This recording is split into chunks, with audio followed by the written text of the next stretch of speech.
A high-level hunting crew brings back the carcass of a massive beast to the city, and a crowd instantly gathers around them just to get the chance to touch a real monster, at least once in their lives. But then, a man takes a step forward and does something no one expects. He just absorbs all the monster's power, energy, and abilities. He takes the monster's essence and implants it directly into his chest. An unimaginable agony courses through his body as the transformation begins. Each bone in his body shatters and reforms stronger than before. His muscles grow rapidly, and in mere minutes, his strength and speed become absolutely monstrous. So, how did he manage to tap into the power of those beasts?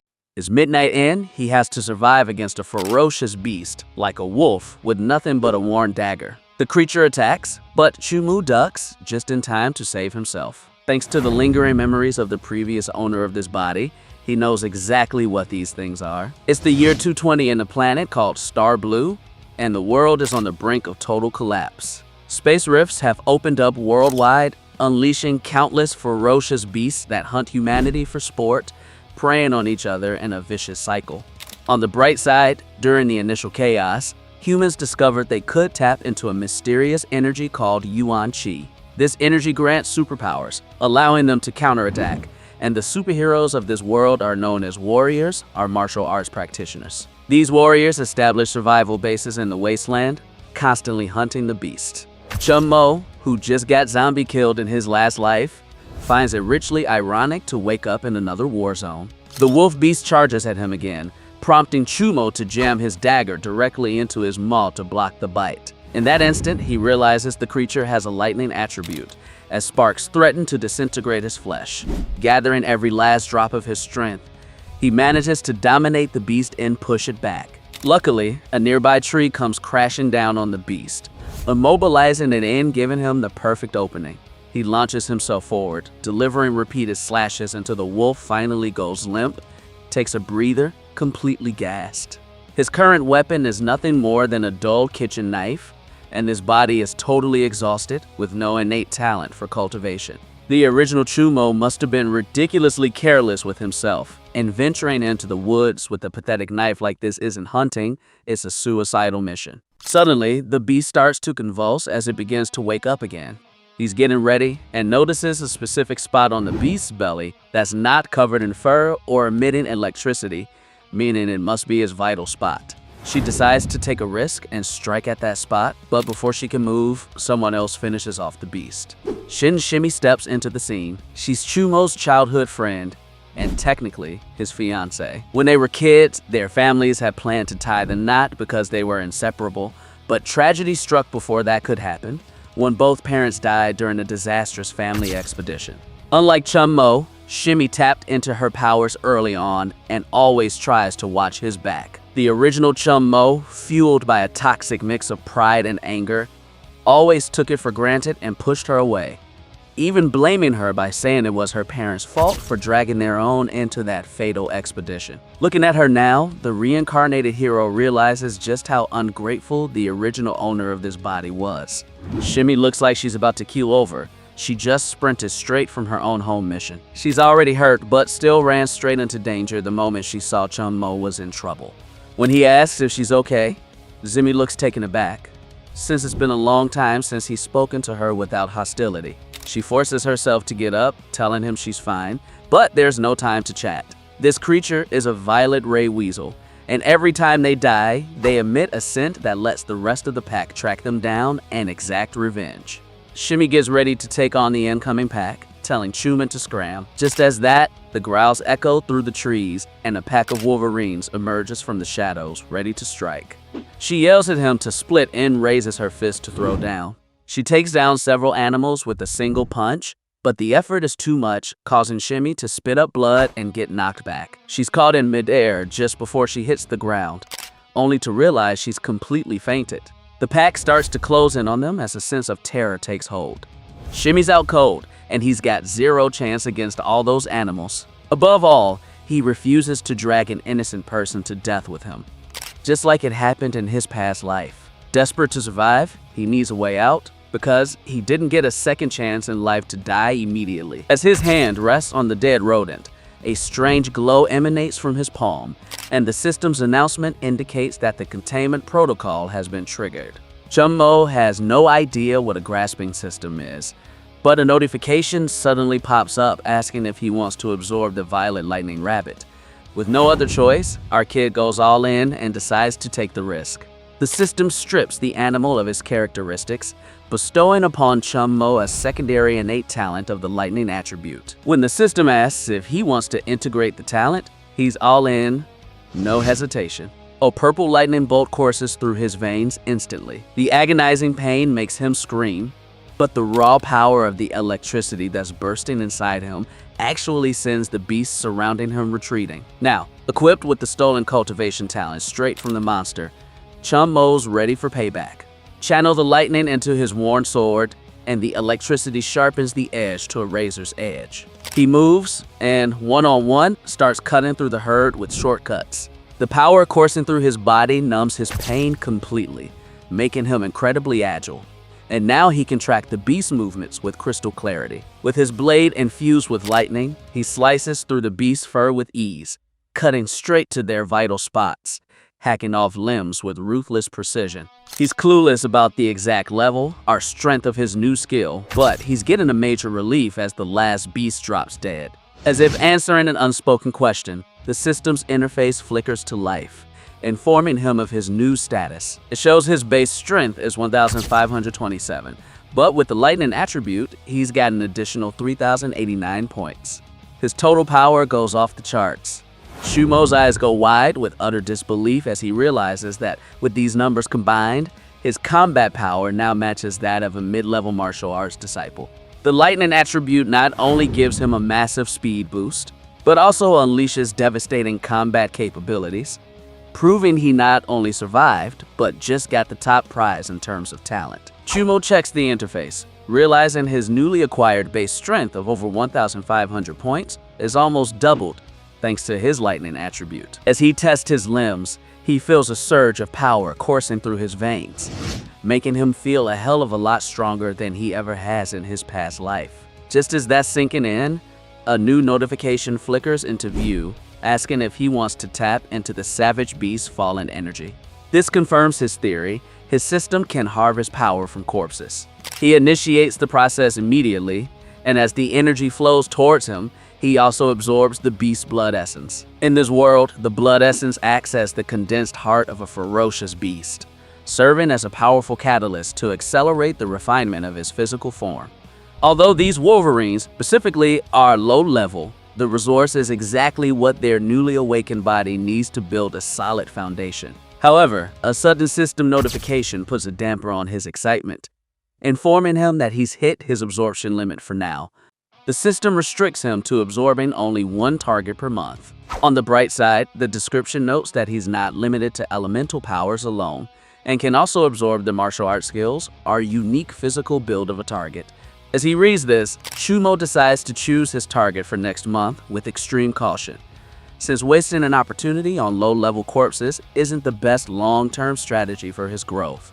For now, put those thoughts on the back burner and scoop up the unconscious Semi. He's gearing up to head back to the survival base, making sure to drag the beast carcasses along, since their meat is super nutritious and valuable. After a while, they arrive at their home. Simi's stuck in a bad dream. In her dream, she desperately tries to save her fiancé, but he rejects her help out of spite and is eventually torn apart by the ferocious beasts. Groggily, she opens her eyes with a start in. The first thing she sees is Chunmo sitting right in front of her. Before she can freak out, he tells her calmly that the soup will be ready soon and they can chow down soon. A little while later, he starts setting the table. As Simi watches him scurrying around, she's barely able to wrap her head around what she's seeing, unable to fathom that this is the same kid who whipped up a meal and brought it back from the treacherous woods.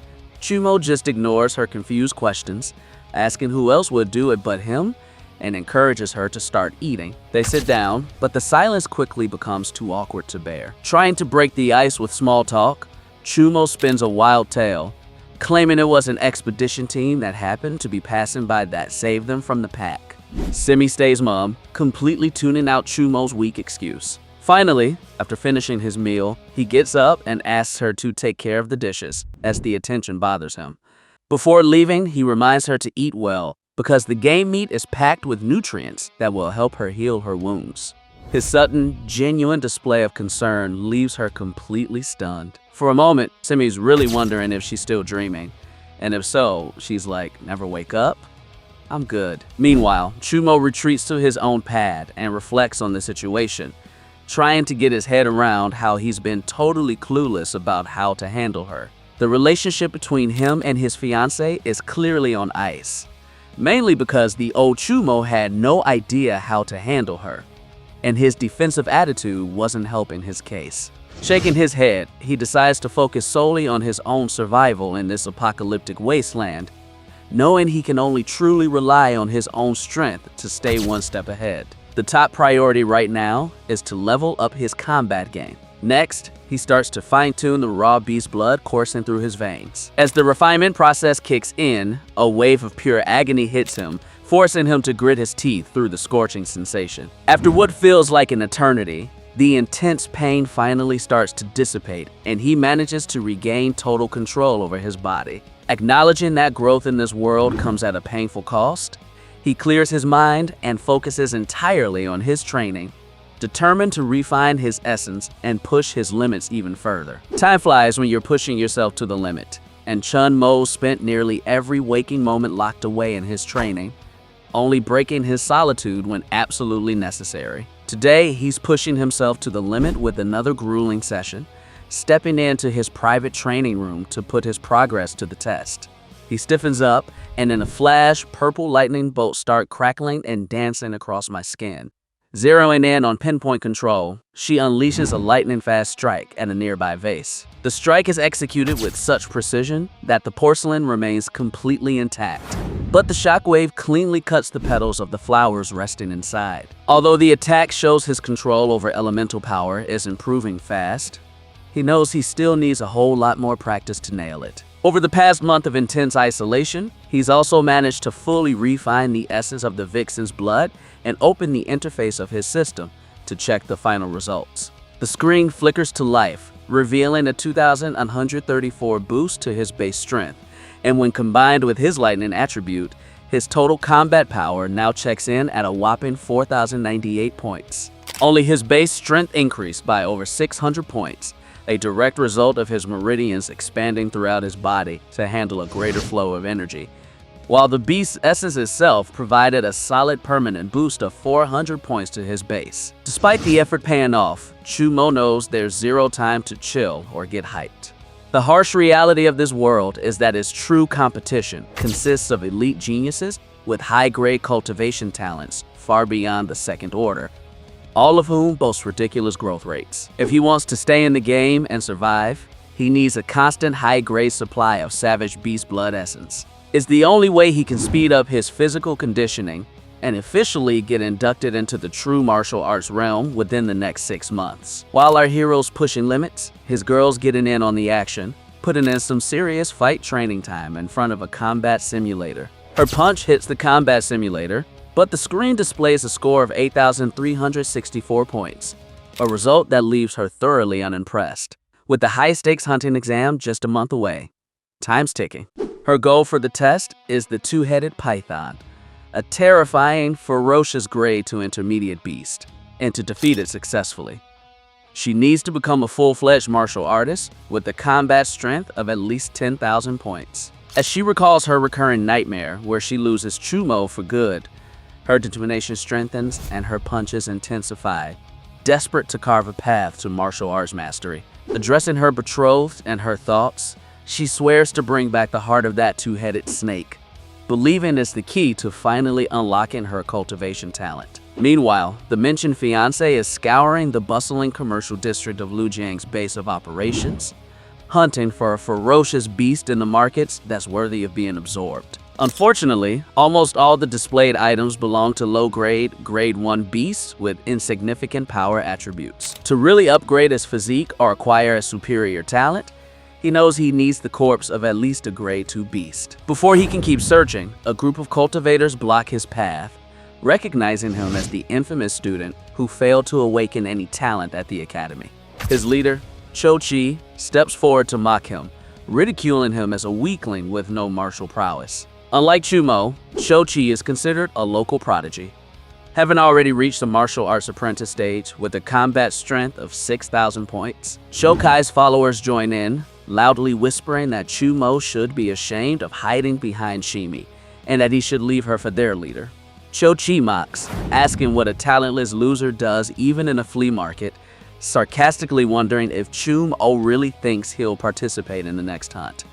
As he closes in, this arrogant villain leans in and whispers darkly in his ear, gloating that he'll claim Ashimi for himself once the hunt is over, causing Chum-Mo's expression to darken with rage on the spot. As he sees the fire in his eyes, the arrogant buffoon pushes him, laughing at how some guy who hides behind a woman suddenly thinks he's got the guts to get angry. Before walking away, he throws down a cocky gauntlet, daring Chum-Mo to actually show up in court next month. As he watches his arch-nemesis walk away, our protagonist realizes Yukai's intent is not just to humiliate him, but to actively kill him during the trial. Knowing he needs to take the first step, Chum-Mo changes his strategy, realizing that a level 2 beast won't give him the massive power boost he needs to crush this threat. He needs to find a grade 3 beast. Finding a creature that rare in the open market is a pipe dream, since every vendor only has low-level monsters on offer. Suddenly, a huge commotion erupts near the entrance as the crowd begins to cheer on a famous group of mercenaries called the Wind Hunters, who have just returned from the wasteland. They're hauling the massive carcass of a grade 3 behemoth known as the Earth Dragon. The crowd is frozen in utter shock and terror. This particular beast had been wreaking havoc on the north side of the base, slaughtering numerous martial artists, and even taking out high-ranking masters. The aura radiating from the mercenary team is oppressively heavy, and Chumo can feel the raw pressure from where he's at. Figuring the team captain must be at least a mid-tier martial arts master. As one of the mercenaries starts yelling to the crowd, announcing they're recruiting new members who are at least advanced or higher-level martial artists, Chum-Mo completely tunes out the pitch with his eyes fixed on the giant lizard. Just as that happens, his system interface kicks in, identifying the Earth Dragon as a valid target and asking if he wants to absorb it. A confident smile spreads across Chum-Mo's face as he realizes his dream target is just within reach, right in front of him. As the excited crowd gathers around the corpse, eager to touch a dragon for the first time in their lives, Chum-Mo spots his chance, blending in with the enthusiastic throng, advancing under the guise of wanting to feel the legendary beast's scales, extending his hand to secretly extract the powerful essence of the creature. With the whole touch the dragon craze being a total success, our protagonist scores big, successfully scoring the intermediate cultivation physique of the Earth Dragon. As soon as he gets back to the safety of his private training room, he doesn't waste any time and starts the fusion process ASAP, eager to see how far it'll take him. But as soon as the absorption kicks in, he's hit with a wave of pure agony. The fusion process requires his entire skeletal structure to be torn down to zero and rebuilt from scratch, leaving him screaming in agony as his bones shatter from the inside out. Just when the agony becomes unbearable, a soothing warmth spreads from his heart, flowing through his shattered bones and expanding his meridian points to kickstart the repair process. Each bone is systematically restructured for the repair process. Each bone is systematically restructured to be denser and stronger than before, reliving the painful cycle of destruction and rebirth until the final physical transformation is complete. Gasping for air, Chumo stands up to inspect his modified body, testing his movement only to find himself weightless. Anxious to test his new power, he approaches the combat simulator in the room and throws a casual punch. But the force of the impact is so great that it completely destroys the machine. The intermediate cultivation physique overhaul changes everything, granting him a permanent passive multiplier that lets him get 10 times the results from his standard training compared to what he used to achieve. As he opens the interface of his system, he sees that his basic strength has skyrocketed to 2,659 points, and when combined with his lightning attribute, his total combat power now reaches an impressive 5,270 points. His growth rate is getting utterly absurd. At this breakneck growth rate, he's dead certain he'll hit advanced martial arts strength by the end of the month. As the screen fades to black, his gaze darkens with a cold detonation. When the next school tournament finally rolls around, he'll be the one making house, and Chucky will find out exactly what it's like to go from predator to prey. Our protagonist is studying at the first Luoyang Academy, which is the top martial arts academy in the Luoyang base, and boasts the most powerful faculty in the area. Students with exceptional talent become true warriors here, but if they don't pass the physical aptitude and talent tests, they get demoted to the 5th Academy, the lowest rank. To assess everyone's performance and uncover their true potential, the Academy stages the hunt test. Today, finally, is the day of reckoning. However, everyone's too busy worshiping Chucky because this genius managed to rack up 600 points in just a month, a ridiculous feat, and everyone's expecting him to get promoted to the elite class. As soon as our protagonist shows up, different voices start mocking him, whispering that he's talentless, that he should have been in the 5th Academy by now, and that he's just coasting on his girlfriend's coattails. Even Xiaoqi mocks him, saying he probably just came to see how Shimmy hooks up with the real one. But the just-arrived teacher cuts off the teasing. Everyone needs to step up and sign their student numbers on the registration form. After that, they're ordered to board the bus, where the remaining test details will be explained. Once everyone's settled in, the teacher drops the bombshell that their destination is the off-limits wild zone outside the safety perimeter. The students are completely blown away by this news, knowing that this territory is usually only open to official warriors, and even those elites have a hard time surviving there. But the professor reassures them by explaining that the land dragon causing trouble was recently hunted down by the wind hunters. After that major hunt, the base cleared the area and wiped out all level 2 beasts, creating a 20-mile safe zone to call home. It's a perfect training ground now, since the area only has level 1 beasts. Plus, instructors will also escort them around the perimeter, but anyone who's too chicken can bail now.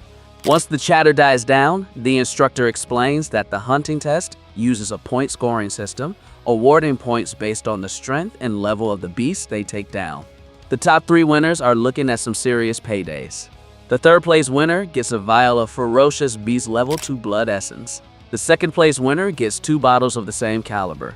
The 1st place winner takes 3 bottles of essence, along with the bronze level martial technique. Everyone's jaws drop at the generosity of the prizes, but they're already assuming Chucky's a shoe-in for 1st place. Before disembarking, the professor hands out distress cards that students can break in case of danger to alert nearby teachers and call for backup. However, the teacher warns them not to get complacent just because Jockey is incredibly confident he'll get the top prize. When one of his goons asks if he can tag along, Joichi just tells him to scram.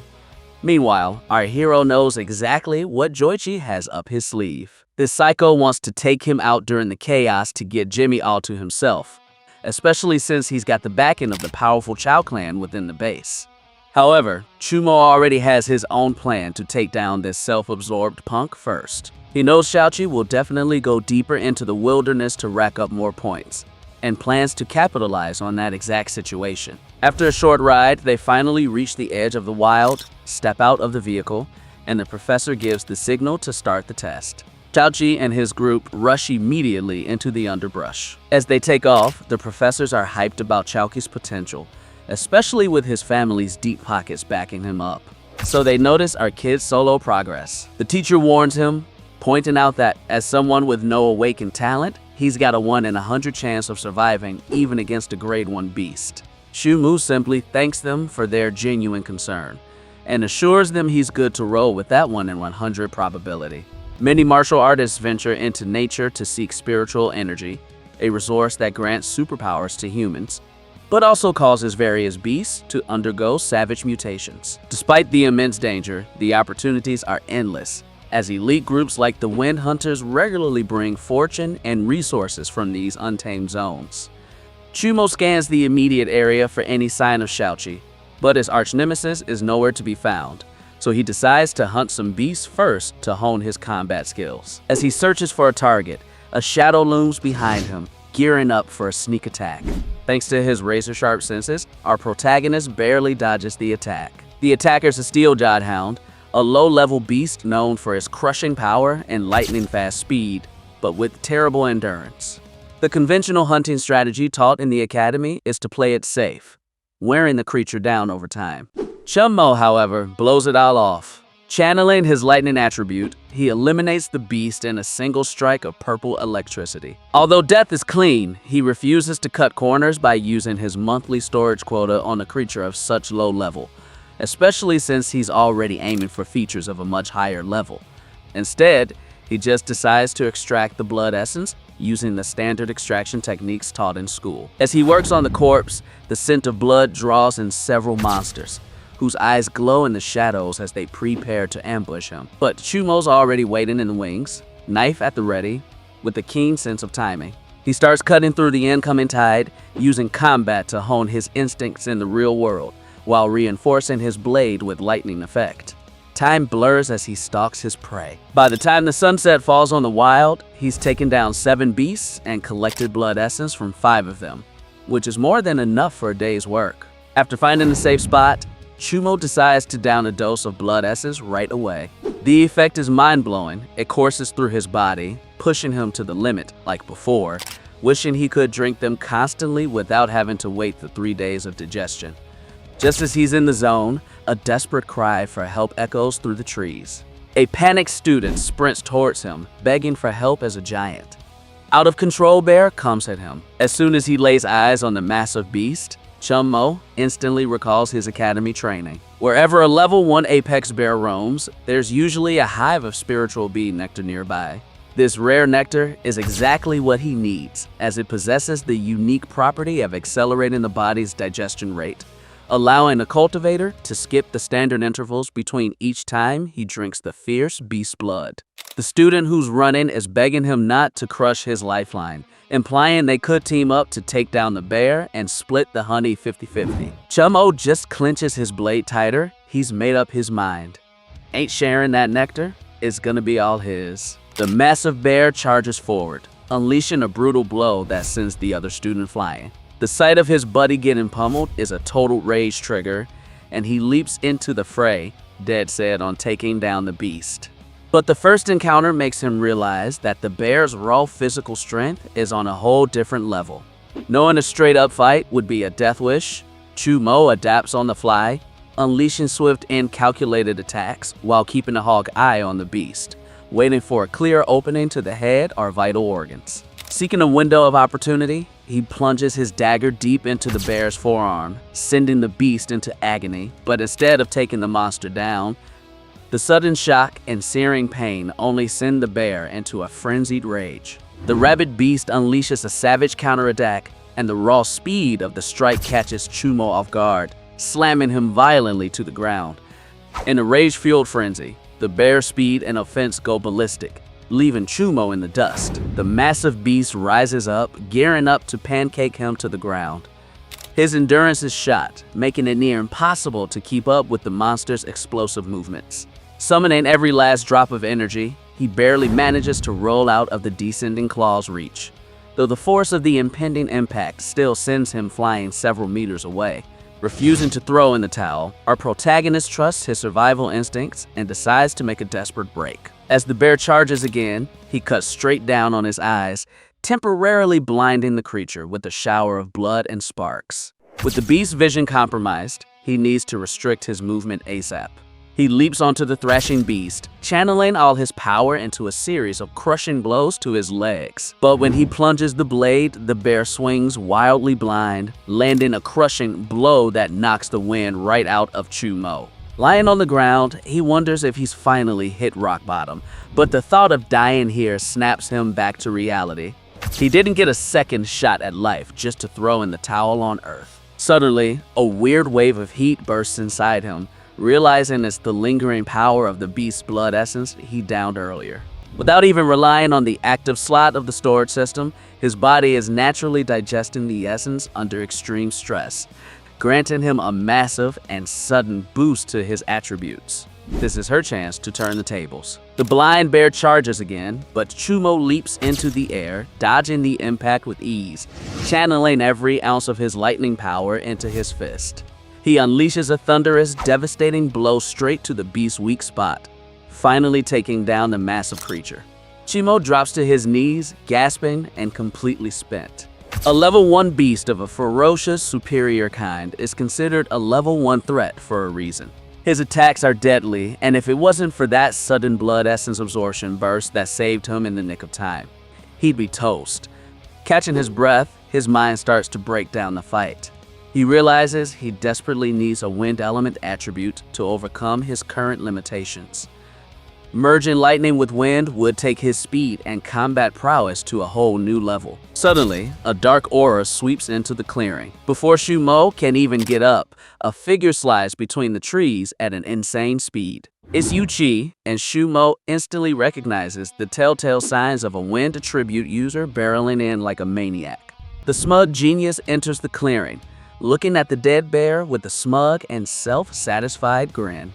Chokai immediately assumes the beast was already mortally wounded by the previous students before Chumo arrived, concluding that our hero simply stole the kill from a dying comrade to take all the credit. Since he wanted an excuse to take out Chumo anyway, Shochi smiles darkly, deciding to take the giant bear's corpse, the hidden honey, and his ultimate revenge, all at once. Chucky's already got the whole story scripted out for the teachers. Planning to spin it, that chum Mo brutally took out his own teammates, just to get all the credit for taking down the rogue bear. In the local genius's version of events, he simply caught the talentless loser with his hands up and executed him on the spot. He's mocking our hero, saying at least he'll leave everyone with a believable story after he's gone. The villain emphasizes that, in reality, he doesn't harbor a deep personal grudge against his rival. It's just that he's Shimmy's fiancé, which is both a blessing and a deadly curse for our protagonist. As the hero's words sink in, he catches his opponent off guard by calmly agreeing that the young, arrogant master has got him dead to rights. The heir of the wealthy clan completely misinterprets the response, assuming the weakling is finally cracking and preparing to beg for his life. But the powerful one corrects him immediately, stating that since the villain wants to kill him for his fiancé, that means he must eliminate the threat first. With that, our protagonist charges forward with his dagger, but his agile opponent slips out of range. The attackers momentarily stunned to discover that the school's infamous underachievers got the thunder attribute, realizing our kid's been faking his weakness all along. But the villain's wind attribute keeps him completely unscathed while he uses all his speed to ghost out on the air, landing with finesse on a nearby tree branch. From his elevated position, the elite student launches a long-range attack against our hero, who can't dodge the gust in time and is forced to block it with his lightning-infused dagger. Noticing the pure elemental power of the protagonist can pierce his wind blade, the swift attacker quickly changes position, realizing he can't afford to take these hits head-on. Backed against the tree trunk, the young master is getting increasingly agitated, completely stumped on how the school dropout suddenly operates at an advanced martial arts level when he never showed a shred of innate talent. Moving through the underbrush, Chumo deadpans that looks can be deceiving before setting up his next move. This fight is about to become the ultimate test of his precise control over the thunder attribute, the same skill the reincarnated warrior has been honing in isolation for the past month. Our hero unleashes a rapid succession of bolts, forcing his opponent to concede internally that our kid's elemental control far surpasses that of an advanced standard martial arts practitioner.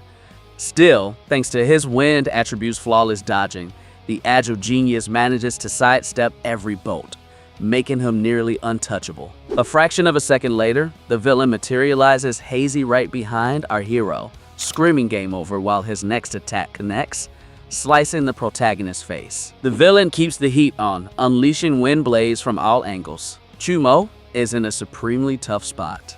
No matter how destructive his power is, it's completely useless if he can't hit his mark.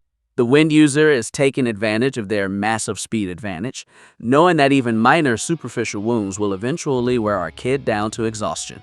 Not to mention, the enemy's reaction time is ridiculously slow, which only makes our hero even more dead set on getting that wind attribute. Pronto, he's forced to keep his cool, breaking down his opponent's patterns analytically. Given that the enemy's sole objective is to land a fatal blow, his landing point always needs to close the distance right next to him, meaning all the cunning fighter needs to do is predict the trajectory with precision. He's anticipating the villain's next move, which he's calculated to be in the 9 o'clock direction, with an attack frequency that repeats every 4 to 6 seconds. Plotting the logical movement path, our kid looks dead on behind him, right at the exact spot where the arrogant heir is about to pop up, fully loading a localized lightning bolt arrow. In the next instant, the target blurs into view, only to get struck dead on by the lightning arrow hurtling straight for it.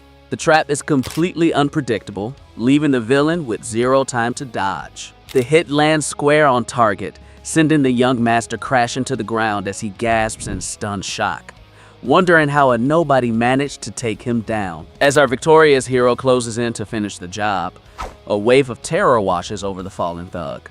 He desperately tries to negotiate, offering the hero anything he wants in exchange for his life. When that fails, the desperate villain tries to intimidate him, frantically reminding the protagonist that his father is a high-level martial arts practitioner who will relentlessly pursue him. Our hero completely ignores the warnings, stepping on his rival with force.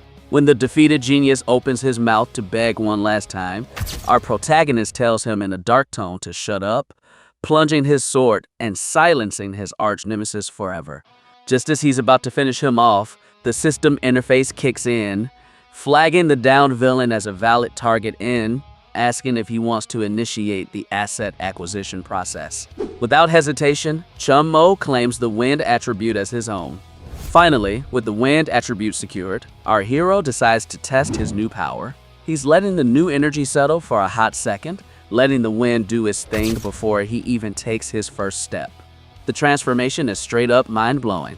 Moving with the wind's assist, his speed triples, making him feel like his whole body's turned into a gust of air. Her agility and body control reach a whole new level. Slipping like a ghost from tree to tree, he fades into the forest before landing with ease right in front of his enemy's corpse. A covetous grin starts to etch itself on his face. Having already harvested the basic skill, the cunning survivor decides to see what else they can squeeze out of their fallen enemy's leftovers. For his absolute shock, the system interface reveals a bronze-level martial skill called Piercing Slash, the exact same move his opponent used against him just moments ago. This confirms that the absorption system not only strips you of talent and physical builds, but literally rips and teaches you the opponent's techniques on the fly. He instantly absorbs the skill, loading the knowledge into my muscle memory right away. You discover that the technique has 3 distinct levels of mastery. In the first tier, a cultivator can coat their weapon with a razor-sharp blade of light, whereas at the max 3rd tier, a warrior can manifest a crushing, solid projection of energy.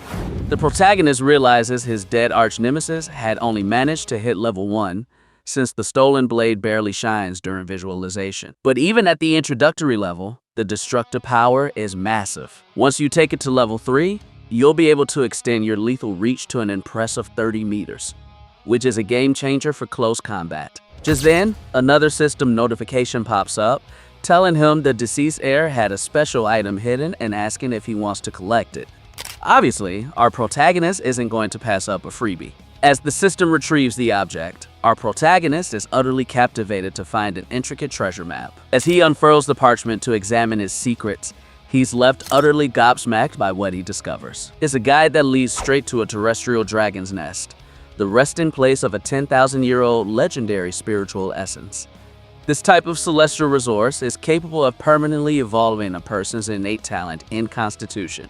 Knowing he can't afford to let a miracle treasure like this slip through his fingers, he decides to cut straight to the dragon's den, but he reminds himself to keep a low profile. The wealthy Clanju backs the fallen young master, and if anyone discovers our hero is the killer, the consequences will be deadly. His immediate plan demands absolute stealth. Get rid of the body, track down the Yuan Ling honey, and find a safe spot to lay low for the night.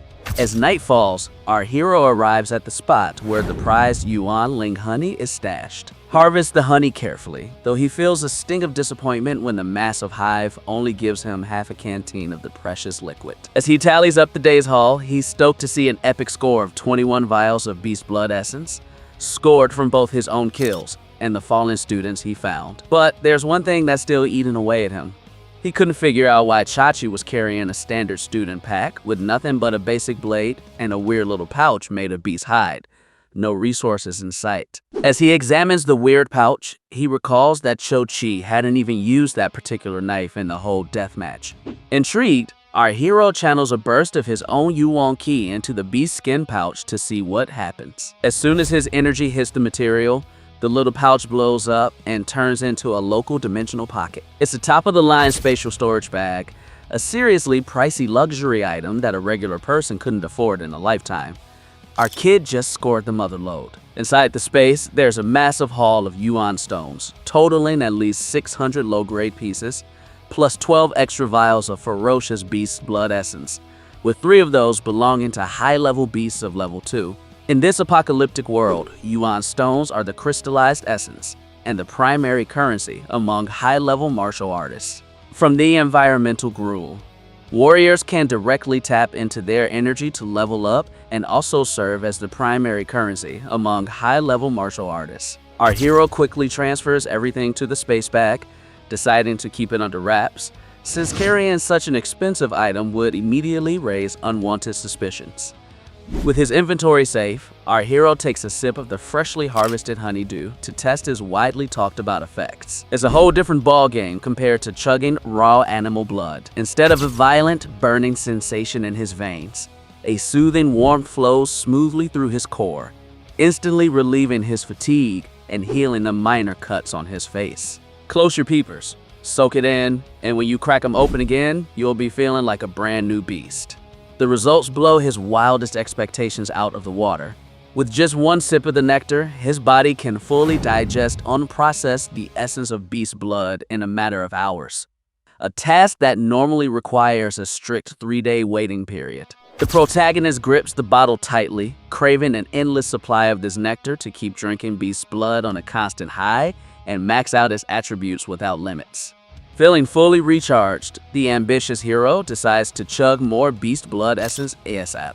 The dawn is breaking fast, and he needs to scope out the dragon's lair as soon as the sun rises. To survive the traps waiting for him inside that lair, he needs to get as lit as humanly possible before the clock strikes midnight.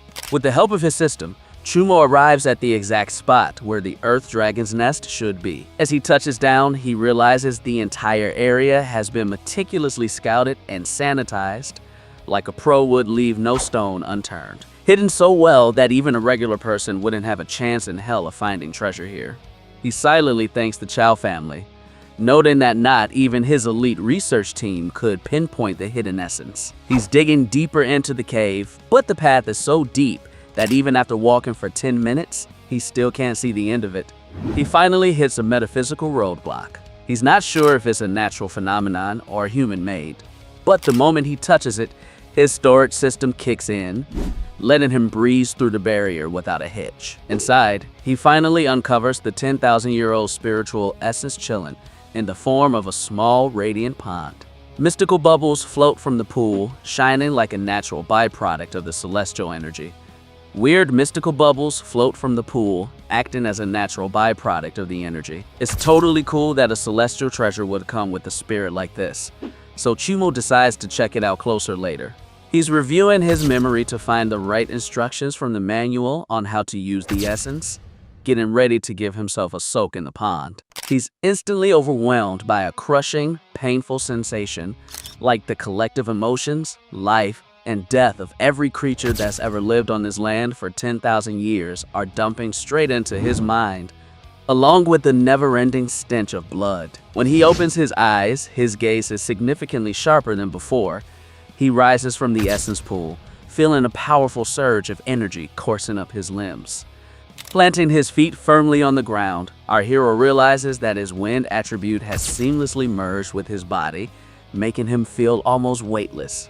He checks the system interface to verify the upgrades to his skills and physical attributes right off the bat. The screen updates to reveal that his physique has evolved to an advanced cultivation physique, and his thunder attribute has leveled up to a higher tier. Now, our kid's really grasping how miraculous this essence is. While downing 4 bottles of Beast's blood essence only bumped him up by 500 points, This spiritual pull managed to boost both his physical constitution and elemental attributes by a whole level. Although the essence produces the most dramatic effects during the first use, Chunmo still scoops up some remaining drops before heading back to the desert to hunt, since there are still 3 days left in the official academy test. After the 3 days are up, all the students gather at the forest edge for the instructors to check their hunting scores. One student manages to rack up 67 points, causing the crowd to whisper that he's got a good shot at taking second place, since everyone assumes the top spot is reserved for the missing young prodigy. Suddenly, a collective shockwave runs through the crowd when our kid emerges from the bushes completely unscathed. The students' incredulity goes off the charts when the instructors tally up their scores, revealing an insane 103-point haul. The crowd is skeptical about the numbers, whispering that some scrub must have scrounged up those scores from some dead guy's locker. But just as the test time officially expires, there's still no sign of the Cho clan heir. Some faculty members are getting worried, speculating that the bully might be in grave danger. The principal turns to our kid and demands to know if he saw Joichi in the woods, but he denies ever crossing paths with him, cool as a cucumber. The teacher loudly claims the kid is lying, arguing that a common loser wouldn't be able to scrounge up that many high-level beast materials on his own. Luckily, another instructor steps in to defuse the situation, reasoning that, although the heir to the clan hasn't returned, a talentless student like Chunmo just doesn't have the chops to take down someone of that caliber. Accepting the logic, the faculty officially declares our hero the winner of the test, based on his overwhelming point count. The headmaster announces that the official rewards will be handed out on campus, urging everyone to get to the vehicles quickly, as something seriously hazardous is clearly lurking in the jungle and taking out the prodigies. As the students settle into the transport vehicle, the instructor pulls our kid aside for a lowdown warning. The master points out that with a young master gone missing and the school's loser suddenly getting his hands on a ton of resources, the powerful Cho family will never believe he's completely clean on this. He advises our kid to cash in, head straight home, and lay low to avoid the inevitable fallout. Meanwhile, the grim news spreads like wildfire, reaching Chuchin, the formidable patriarch of the geniuses family and ruthless clan leader. The powerful patriarch refuses to believe that his prized son could flunk or go missing during a simple academy test. His underling nervously delivers the academy's official report, mentioning that the research teams can't even find a body, and that the kid's recent public beef with the young master over a girl didn't help. The assistant then drops a bombshell, revealing that our protagonist recently went toe-to-toe with the young master over a girl, and that same kid just took first place in the tournament. As the patriarch's rage boils over, his grip tightens, crushing the tiger skull in his hand before tossing the carcass at his subordinate's feet. The enraged leader ominously orders his men to bring the kid to his estate immediately, warning that if the teenager is indeed involved, they need to be extremely cautious to secure the secret treasure that he originally sent his son to retrieve. A few days later, his beautiful fiancée comes home to find her partner MIA, with only a freshly cooked meal left on the table. However, she notices he left a freshly prepared meal on the table, which makes her ponder how much our kid has changed lately. Before chowing down, she decides to sneak in a little training. With the school-wide hunting competition just a month away, she's dead set on advancing to the true realm of martial artists and hunting the two-headed cobra for its precious snake venom. As she's stalking her prey, her eyes land on some freaky electrical burn marks on the table, leaving her wondering what the hell happened. Meanwhile, her enigmatic fiancé is hiding out in a deserted area on the outskirts of the safe house. Thanks to their massive haul and a grueling training regimen, their total combat strength has reached an astonishing 19,700. Although their base strength remains stuck at 9,900. Despite these mind-blowing numbers, our hero's feeling a little deflated. He plateaued at 9,900 for 15 days now, and I'm stuck. Can't make any progress. To break the deadlock, the protagonist decides to practice the reward he got in the hunting test, a bronze-level movement technique known as Cloud Step. To execute it, he needs to focus most of his elemental energy in his feet, while dispersing the rest evenly throughout his body. He tries to execute the footwork, but trips right away. The technique is ridiculously demanding. Not only does he need to tap into elemental energy, but he also has to sync his breathing, mobilize his entire muscular system, and even control his heart rate during rapid bursts of movement. On his second try, our hero realizes that although this would be well beyond the reach of a common warrior, his newly acquired wind attribute makes this technique tailor-made for him. He's practicing the forms over and over, gradually mastering the concept, realizing it's the perfect tool for short-range repositioning, combined with the deceptive illusionary effect. As soon as he wraps up his session, our kid gets ready to head back to the city, but the next instant, his heightened senses kick in when a figure materializes out of thin air and crashes down right in front of him. That's old Kenny Ann, a loyal and deadly foot soldier for the Joe crew. The old servant orders our kid to follow him to the estate of his master, but our astute protagonist flatly refuses, claiming he has no connection whatsoever to the clan or its leader.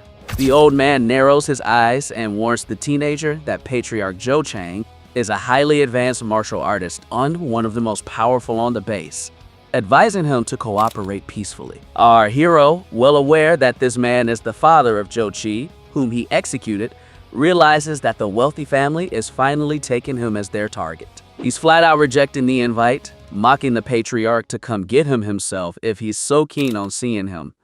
Furious at the blatant disrespect, the old martial arts master charges forward with the intention of taking the kid down himself and dragging him back in chains. But just as his hand is about to grab him, our hero completely vanishes from sight. The old master is left stunned in utter amazement, unable to wrap his head around how a student could master such an advanced movement technique in such a short time. Before he can even catch his breath, the old man is frozen in shock as he sees his young lord's battle-worn sword casually resting in our hero's hand. The subordinate lets out a furious roar, screaming that the deadbeat is, in fact, Jockey's killer. Before the old dude can even counterattack, our kid disappears again, reappearing dead center behind the old man's blind spot to unleash a devastating slash that cuts through the wind. The old lackey completely loses it when he sees the useless one not only wielding his young master's sword, but also executing the exact technique that the young lord used to favor. Channeling his own elemental fury, the old man unleashes his signature Crimson Hawk Claw. The wind user gets a head start, using their wind attribute to deflect the incoming heat. The old man's dead set on taking down the kid and beating the truth out of him. But his fire technique is only as powerful as a raw beginner's martial arts skills. Since our hero's base is significantly stronger, the elemental clash causes the fire to violently backfire against the superior wind control. The old man desperately forces his way through the air current, swinging his claw at our kid's chest, but walks right into a trap. Smirking coldly, our protagonist dodges the blow with ease, grabs the old man by the face, and unleashes his thunder attribute, literally barbecuing the initial level martial artist alive. Standing over the lifeless body of the old martial artist, our kid realizes his current combat abilities are a cinch for a mid-tier or even high-tier martial artist. But a massive storm is still brewing in the form of Joe Chang. The patriarch has been firmly rooted in the realm of advanced martial artists for years, meaning a direct confrontation is still out of our hero's current league. Realizing he needs to become a full-fledged martial artist ASAP to survive the clan's wrath, he gears up to head back into the deadly fray, shattering his physical limits once and for all. The first stop on our kid's agenda is the martial arts supply store before officially embarking on his hunt. This bustling hub serves as the main hub for martial artists, a place where they can trade rare gear, gather intel, and take on high-stakes missions posted by various powerful forces and individuals. He's got a clear objective in mind to stock up on the essentials, meds, gear, and survival supplies for a long haul. To speed up his purchases, he heads straight to Jay's place to buy everything at once. Once inside, a sales associate shows him the essentials for surviving in the wild, recommending a full kit with first aid and navigation. And he's about to whip out his high-end gear to pay, when a commotion outside the store catches his attention. When she whips out her fat stack to pay for the top-notch gear, the salesgirl is left gobsmacked, secretly concluding that if someone that young has that kind of cash on hand, they must be a seriously promising up-and-coming martial artist. Suddenly, a major commotion near the store catches his attention. A seasoned martial artist flat out refuses to take on a specific gig to hunt a two-headed python, a job that strictly requires at least a mid-tier martial artist to ensure survival. Whispers spread through the crowd, exposing the tragic backstory of the client. She's a little orphan whose biological parents died in the wasteland, and now her adoptive mother is on the brink of death too. The desperate kid is begging the mercenaries passing by to score her a two-headed python's heart to cure her adoptive mom's illness. Unfortunately, she doesn't have the massive amount of cash to hire a top-tier martial artist. The only thing she can offer as a reward is a mysterious beast egg that won't hatch in 10 years. As soon as he hears this, our protagonist decides to get in the mix. With his current hidden strength, a two-headed level 2 python is no longer a lethal threat to him. Coincidentally, the creature's habitat is near Daksu Mountain, which is exactly where he's already planning to head to further his own agenda. Our hero navigates through the skeptical crowd, approaches the girl, and asks her calmly for the lowdown on the gig. She's completely blown away, staring in utter disbelief that someone's actually down to take on her desperate mission. Our hero gives her a reassuring nod, telling her not to sweat it in, just head back home and wait for the good word. The whole room is stunned by his sudden act of goodwill, although some cynical hunters mock, whispering that he's probably just lying to get the loud girl to leave the building. Meanwhile, a high-class dame and her elderly butler watch in silence as our hero takes on the desperate mission. When the old servant asks if they should intervene and prevent the protagonist from putting himself in harm's way, the young lady declines softly, indicating that there is no need to interfere. Since the kid's already made up his mind, the old servant whispers that the kid seems genuinely noble, especially since he just took on a high-risk mission with no monetary reward. Her ladyship nods in agreement, clearly showing that the kids got her hooked. After a 2-day journey, Chumo arrives at the rugged terrain of Daksu Mountain, about 20 miles from the secure base, a relatively controlled territory that's often used as a training ground for greenhorns. In contrast, seasoned martial artists often venture deep into the wilderness over 100 miles out, to hone their craft and scavenge for top-shelf supplies. Our kid's currently in the zone, taking down a level 2 iron mantis with ease. He's been hunting in these woods for a day and a half, and with the permanent blessing of his thunder attribute, his raw strength has skyrocketed to an impressive 15,000 yen. He's not wasting his kills. Our kid's been meticulously harvesting blood essence, gathering rare celestial materials, and scavenging hidden loot to consistently beef up his foundation. His cutting-edge skills have successfully leveled up to Mastery Level 2, and his cloud-hopping footwork is on the cusp of a major breakthrough. Suddenly, another Mandy drops in from the bushes to ambush him, but the protagonist vanishes into thin air with his sick footwork, reappearing a fraction of a second later to decapitate the insect with a lightning-fast strike. Her strategy's on point. She needs to officially level up to the real martial arts game before taking on the two-headed lethal viper. Meanwhile, a major commotion rocks Luoyang's first academy. Today marks the official announcement of the general trial, and even the prestigious director makes a rare personal appearance. The gathered students stare around in awe, taking in the presence of several high-level martial artists, ridiculously overpowered amidst the crowd. Director Shin Jing steps up to the podium, signaling for silence with a gesture. He's about to throw a curveball. This year, Lujian Base will be teaming up with Changfeng Base to host a joint test between two cities. This means the next competition won't just be against their own crew, but also top-notch students from rival academies, martial arts institutions, and top-tier schools from Changfeng's neighboring base. A low, intense buzz runs through the crowd. This kind of joint test means the competition's going to be brutal, and the stakes are going to get a whole lot higher. The director emphasizes that given the fact that the test will be conducted across the entire Daksu mountain range, which contains extremely hazardous terrain, students are officially cleared to form cooperative crews. But anyone who's too chicken to participate can bail out ASAP. However, with extreme danger comes a once-in-a-lifetime opportunity. The director reveals a grand list of prizes for the top 10 teams and individuals, including techniques, beast essence, and prime stones. The announcement electrifies the crowd and motivates the elite classes, where the protagonist's fiancé is. Daksu Mountain is treacherous, with depths housing level 3 and 4 beasts.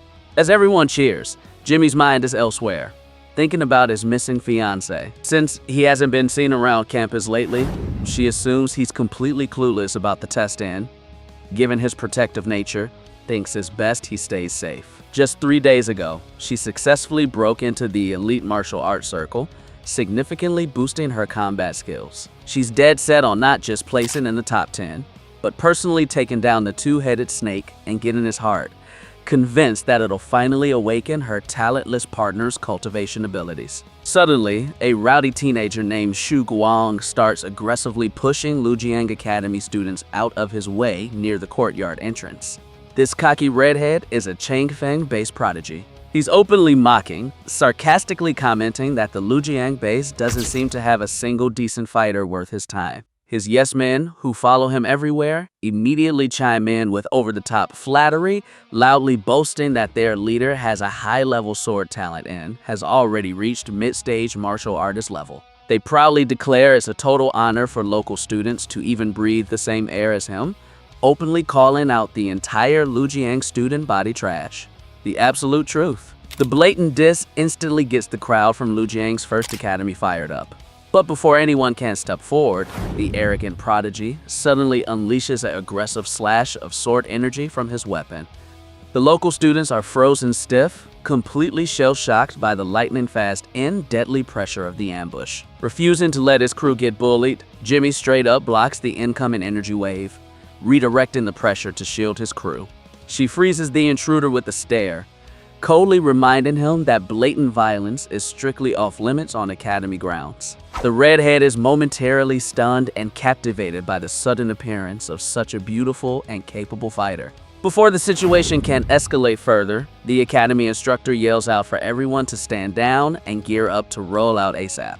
Backpedaling to his line, the arrogant saber rider can't wait to see her up close on the slopes of Daksu Mountain soon. Meanwhile, our kid's busy hunting a massive amount of monsters in the depths of Daksu Mountain. He's currently surrounded by a pack of aggressive beasts, mostly comprised of savage tigers and thunder leopards. The good news is you can already feel the bottleneck starting to loosen up. He's on the cusp of making a breakthrough at any moment. To tip the scales, Chumo downs another dose of beast blood essence right off the bat. The moment he shows a glimmer of weakness during the transition, the predators closing in on him are poised to pounce, ready to strike at him all at once. But in the next instant, a pure and unadulterated surge of raw power erupts at his core, officially breaks the barrier, and enters the real realm of the martial arts elite. To stabilize his newfound power and loosen his muscles, he needs a real fight. Our protagonist charges forward with his battle sword held high, slicing through the incoming horde like they're nothing but chaff. After a brief, chaotic scrap, the pack surrounding him gets completely wiped out. Moreover, the intense advance triggers a deep cleansing of his chi, purging all remaining impurities from his body. With the transformation complete, his base strength alone has officially surpassed 17,000 yen. Breaking into the martial arts realm, combined with his dual attributes, means he can take down a mid-tier martial artist with ease, rendering him no longer intimidated by Cho Ching's wrath. Before heading back to base, our hero still needs to wrap up his main mission, and luck's on his side, since he's got a beat on his target. Originally, he planned to track the creature to his known habitat, but it looks like the massive commotion and energy fluctuations caused by his advance drew the beast straight to him. The suffocating vibe this creature is giving off tells him everything he needs to know. This double-headed viper has already reached an advanced level of grade 2, making it comparable to a formidable martial arts master at an advanced stage. The snake doesn't waste time and unleashes an immediate attack. One of the heads spits out a dense cloud of toxic venom directly at him, while the other head lunges forward, trying to swallow him whole. The protagonist leaps back, narrowly avoiding the deadly jaws. But the first head keeps spraying a paralyzing venom that's gonna mess with his reflexes. Our protagonist instantly activates his wind attribute to disperse the toxic fog, while using his advanced footwork to get out of the danger zone. The mutated snake is incredibly cunning. Their two heads move in perfect sync, herding him into a constant dance of dodges. One of the heads that tried to bite him manages to graze him, but luckily, it only tears his clothes. At this pace, our hero realizes it's pointless to hold back. Extending this battle will just drain his resistance. Channeling every last drop of elemental energy into his legs, our hero taps into the residual power from his recent advance to unleash the Cloud Step with maximum force. The technique blurs his silhouette, letting him move at breakneck speeds while charging at the giant python in a ghostly form. One of the heads yawns his maw wide open, anticipating its exact trajectory, but the attack only finds empty air and dust, leaving it high and dry. Seating the distraction of a split second, our young hero wields his sword with precision perfection, slicing off the first head and unleashing a deranged roar from the remaining one. The surviving head thrashes about in a blind panic, spewing venom wildly in all directions. In the heat of the moment, the protagonist's footwork technique finally hits its stride, doubling his speed in an instant. For the remaining head, Chumu becomes completely invisible, his pure speed allowing him to effortlessly dodge the incoming venom blast. Appearing directly in the Pedon's blind spot, where our hero dares the snake to look at his sword. With a single, clean slash, he decapitates the last head, completely conquering the level 2 threat, thanks to his improved technique. With the battle won, Chumu swoops in to claim his premium loot, carefully extracts the pristine python's heart to fulfill the kid's request, and scores 20 high-grade vials of blood essence from the massive corpse. He also decides to take the snake's tough hide, figuring it'll be super useful for crafting some top-notch protective gear. The grueling fight was totally worth it, as the resources obtained from this single high-level beast are easily worth the value of 100 low-level grade 2 monsters. His next move is to head back to the dojo supply store to cop some advanced martial arts skills, now that he's officially a full-fledged martial arts master. But her departure is suddenly cut short by the frantic cry of a little girl begging for help.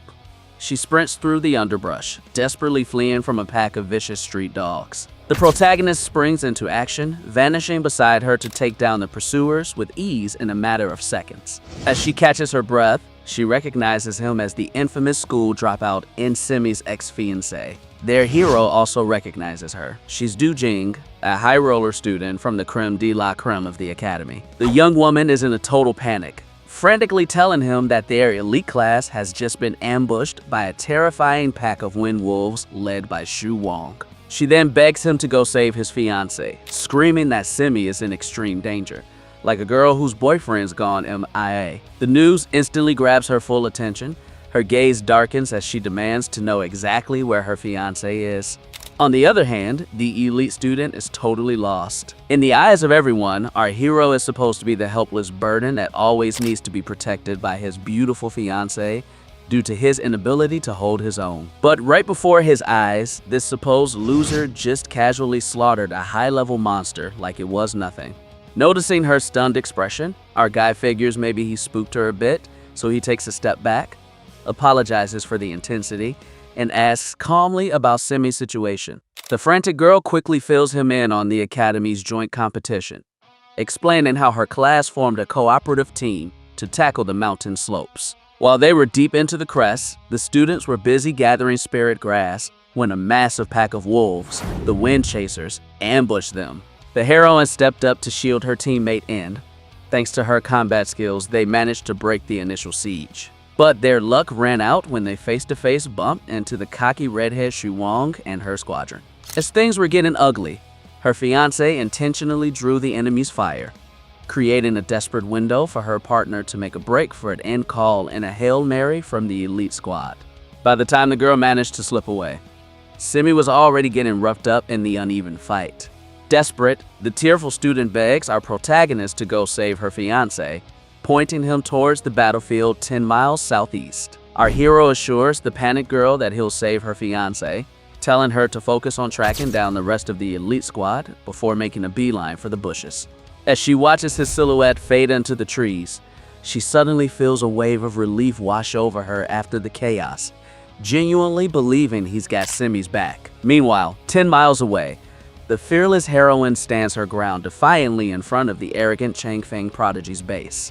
The red-haired troublemaker offers her a chance to join his elite squad instead of sticking with the losers at base Lujiang, but she flat out refuses, calling him a coward who only takes advantage of others by using the chaos of the fierce beast to attack the traitor. The villain just laughs off her challenge, mocking her sharp wit. But in a split second, he appears blurry right in front of her. He'll show her the absolute difference in brute force, claiming with arrogance that he'll demonstrate it by throwing her violently against the trunk of a tree. He mocks her, saying he feels sorry for her, offering her a last chance to submit to him. The proud heroine grits her teeth in defiance. Upon seeing her stubborn expression, the elite sword user presumes that since he woke up to his high-level sword talent, no one has ever turned him down. He's determined to never force her again. But he's never accepted her. He claims he won't force her anymore. Instead, he'll just see to it that her last wish is fulfilled and she's taken out. As the deadly blade approaches, the wounded girl closes her eyes, silently accepting her fate. But in the next split second, before the villain can even touch her, our hero drops from the sky, landing right between them to block the fatal attack. Chumao channels his massive strength to violently push the attacker away, forcing the redhead to desperately lean against the floor to stay upright. Shu Wang is completely blown away, unable to wrap his head around how someone as powerful could be part of the Lu Jiang crew, a bunch of nobodies. Our kid looks at him casually and responds coolly that he talks too much. As she hears that familiar voice, the dazed heroine slowly opens her eyes, her mind reeling as she tries to wrap her head around whether her supposedly defenseless fiancé is really standing in front of her. The furious redhead counterattacks immediately, unleashing his top-tier ice talent along with his sword. Noticing the villain's dual attribute, Shu Mo readies himself. With his fiancé's wound right behind him, he can't just ghost the incoming blizzard with his cloud step. He's got to stay locked in and ride out the storm. He's got to stand his ground and take the hit head on. With the burst of lightning, the storm of ice is cut short, but a stray shard manages to graze the girl behind him. When he sees his fiancé get hurt, our protagonist completely loses it. Charging with raw fury, he unleashes a deafening barrage, completely outclassing the cocky prodigy in a direct clash of blades. The elite sword user is completely shell-shocked. In theory, our protagonist seems to have the same level of physical prowess as him, so he can't wrap his head around how our guy is dominating the exchange. But our kid doesn't give him the time to figure it out. In the next instant, his sword flashes, putting the cocky phenomenon out of commission for good. As the system activates to absorb the high-level katana talent of the fallen prodigy at his base, our protagonist rises victorious, proving that with his system, nothing is impossible.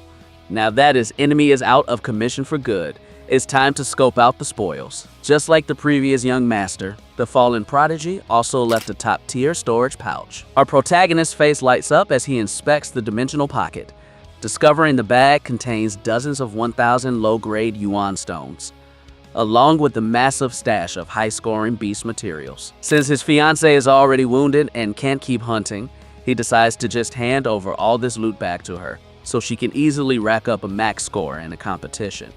His next move is clear, wiping the problematic redhead clean of his skills, and then taking the day's heroine to a safe and secluded spot to avoid any immediate trouble. Activating his core, he initiates the process and successfully stores the high-level katana talent of the deceased elite in his own system. After a few days, Chu Mo finds a quiet spot to practice his newfound affinity with the blades, testing his form with a casual single strike. He took down a beast that was just passing by with no effort at all. During this test, he realized the redhead didn't actually possess a natural ice attribute, but rather the frostbite was just a secondary elemental effect generated by his high-level sword technique. Chang Feng's prodigy was a total beast, having leveled up his sword skills to insane levels, taking his game to the next level, and leaving even his elite technique, Thunder Blade, in the dust. He even left behind an elite technique called Thunder Blade, a silver tier martial art that's way off the charts. By leveraging his accumulation system to combine the prodigy's innate talent with his current level, our protagonist can now wield the technique with a devastating power even greater than his original master ever had. He's stoked by his explosive growth, and he opens up his interface to check out his updated stats.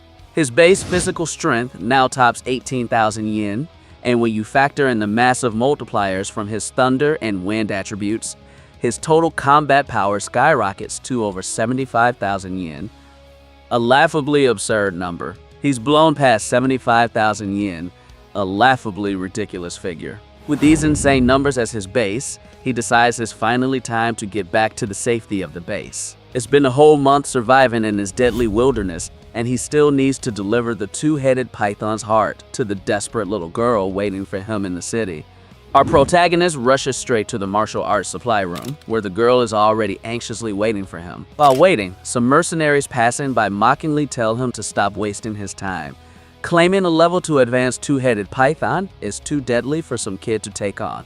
They tell him he's either dead in the water or he's a total wimp who got played from the get-go. As he hears these harsh words, his eyes well up with tears, and he starts to fear the worst for his only hope. But in that same instant, the heavy front doors swing wide open, and the whole room falls into stunned whispers as our hero walks in. He walks straight up to the crying girl and hands her the python's heart, keeping his promise down to the letter. Since the girl's cultivation level is too low to verify the prize, a senior appraiser steps forward to inspect the organ. The guy's eyes go white as a plate, completely blown away, confirming it's a legit two-headed python heart. But he's like, this ain't no ordinary beast's heart.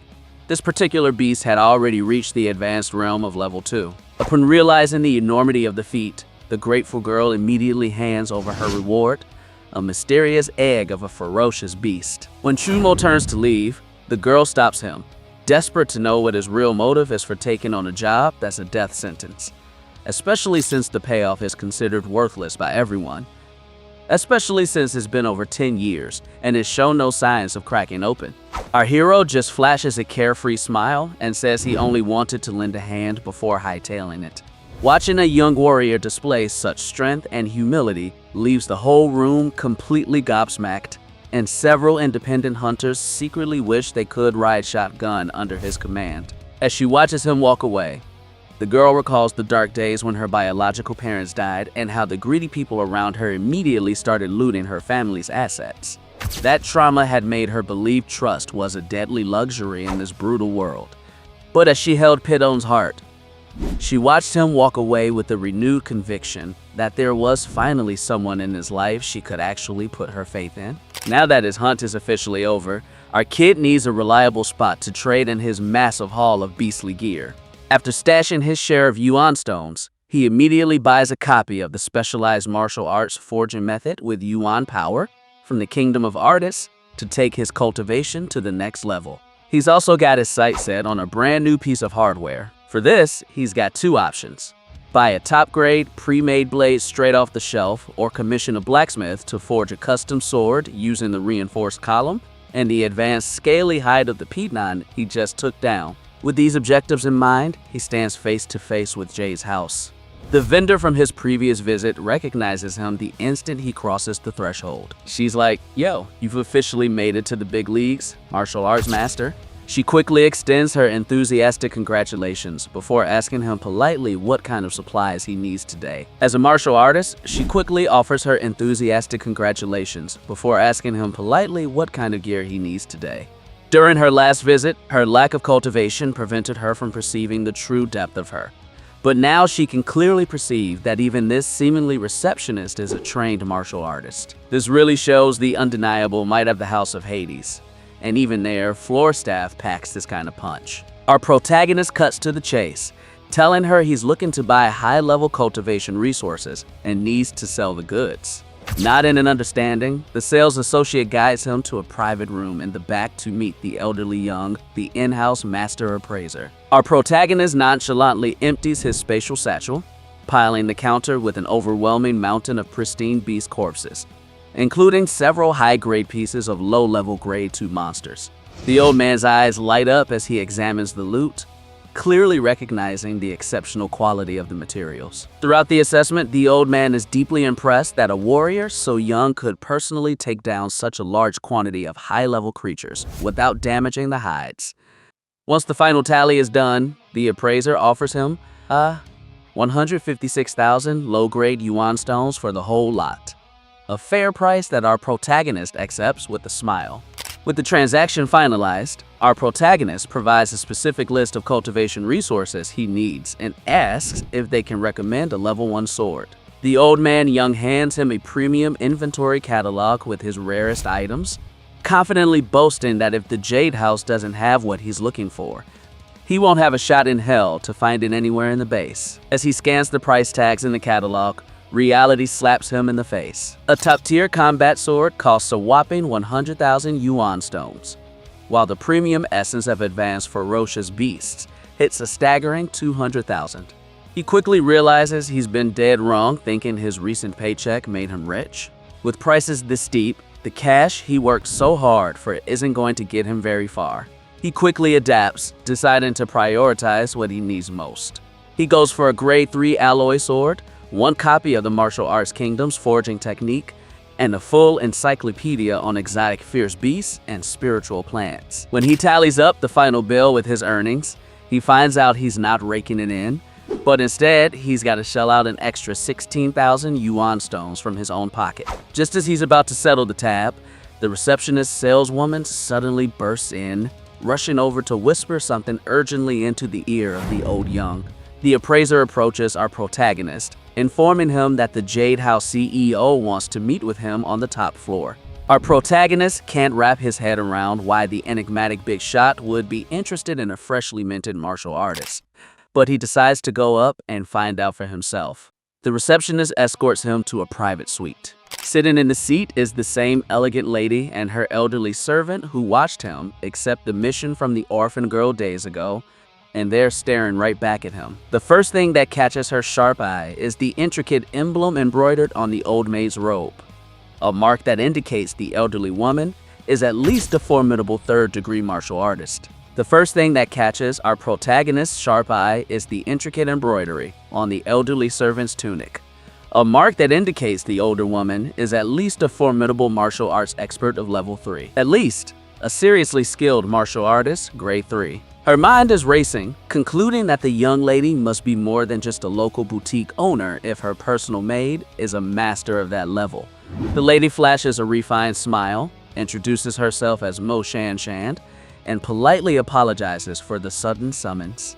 Cutting to the chase, she invites him to join the prestigious Jade Merchants Alliance. He witnessed your interactions firsthand, and I'm telling you straight up, no bad blood here. He also dug up his official academy records. He knows he's been labeled as talentless for years, so he figures he must have been faking it all along. Given she just casually snagged a high-level twin-headed python, she deduces her true combat prowess must be comfortably situated in the realm of mid to high-level martial artist. Before he can go on the defensive, Mu Shan Shan rushes to reassure him, telling him she has no intention of getting into his personal business.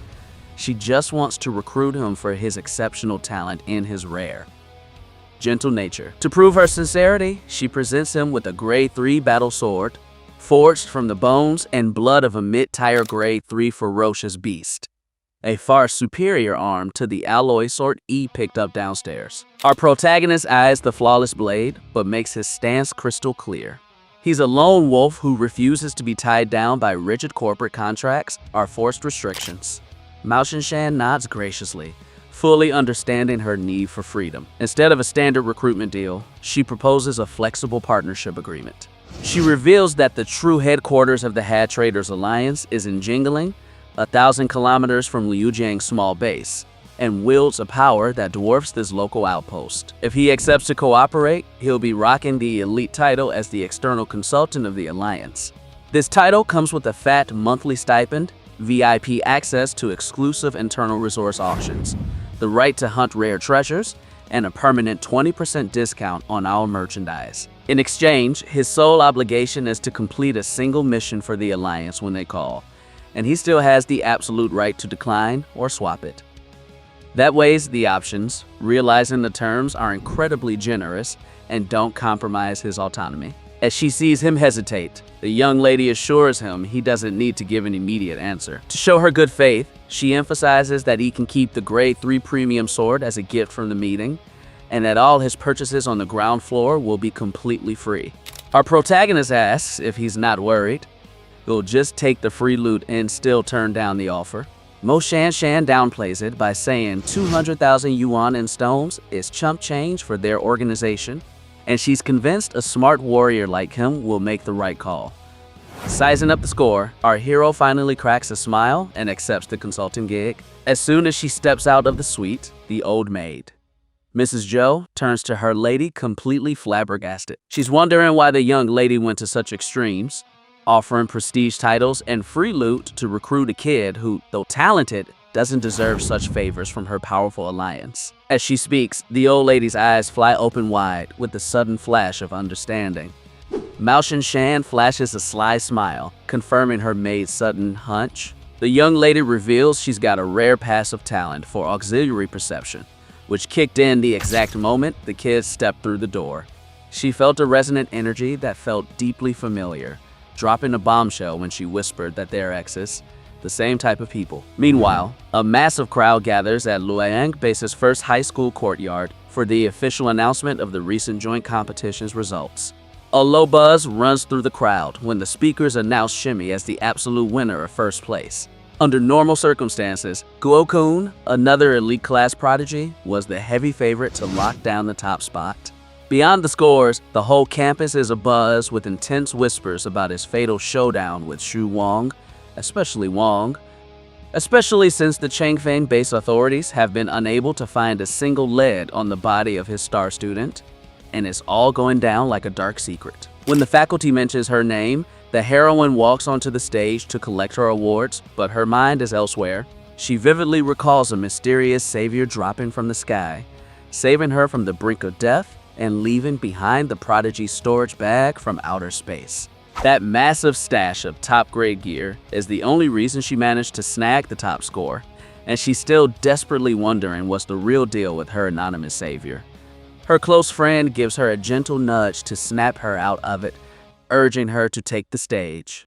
On stage, she scores an epic haul: 10 vials of grade 3 ferocious beast blood essence, 100,000 low-grade yuan stones, and a voucher to pick any bronze-level martial arts manual from the pavilion of the Academy Library. To top it all off, the director announces that he'll be taking her under his wing personally, as his direct protege, along with a permanent boost to her monthly resource allocation.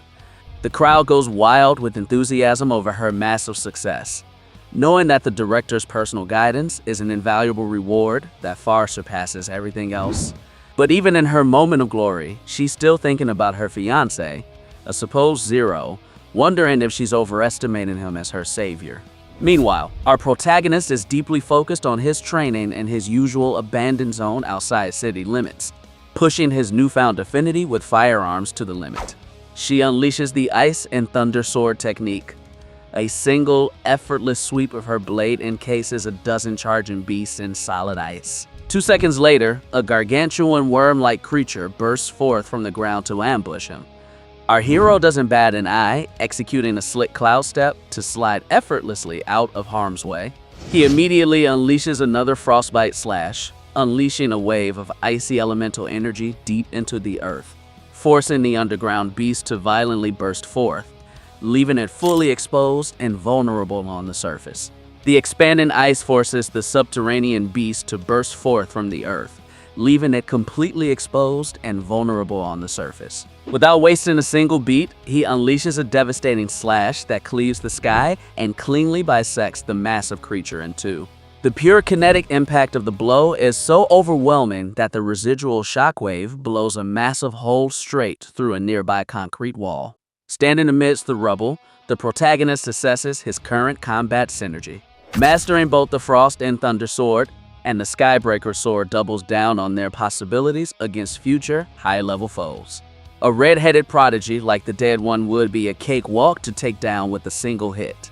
However, despite his mastery of the sword arts having reached a level of expertise, our young warrior still feels like he's missing a crucial piece of the puzzle, which prevents him from unleashing his full potential. He realizes that despite his mastery of the martial arts, his physical body isn't robust or refined enough to fully channel the massive energy it generates.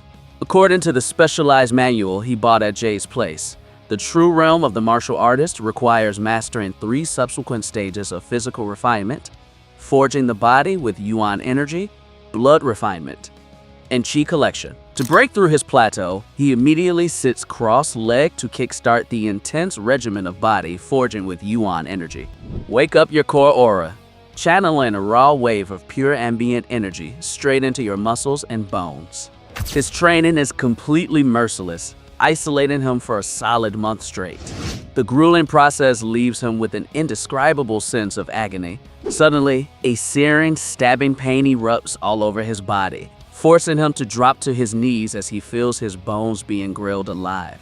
A dark, foul-smelling layer of hidden impurities starts to seethe from his pores. A deep and unexpected bone-cleansing reaction triggered by top-shelf forging manual. Once the painful process is over, our protagonist opens his eyes and realizes his cultivation speed has increased by more than 5 times compared to his old basic training methods.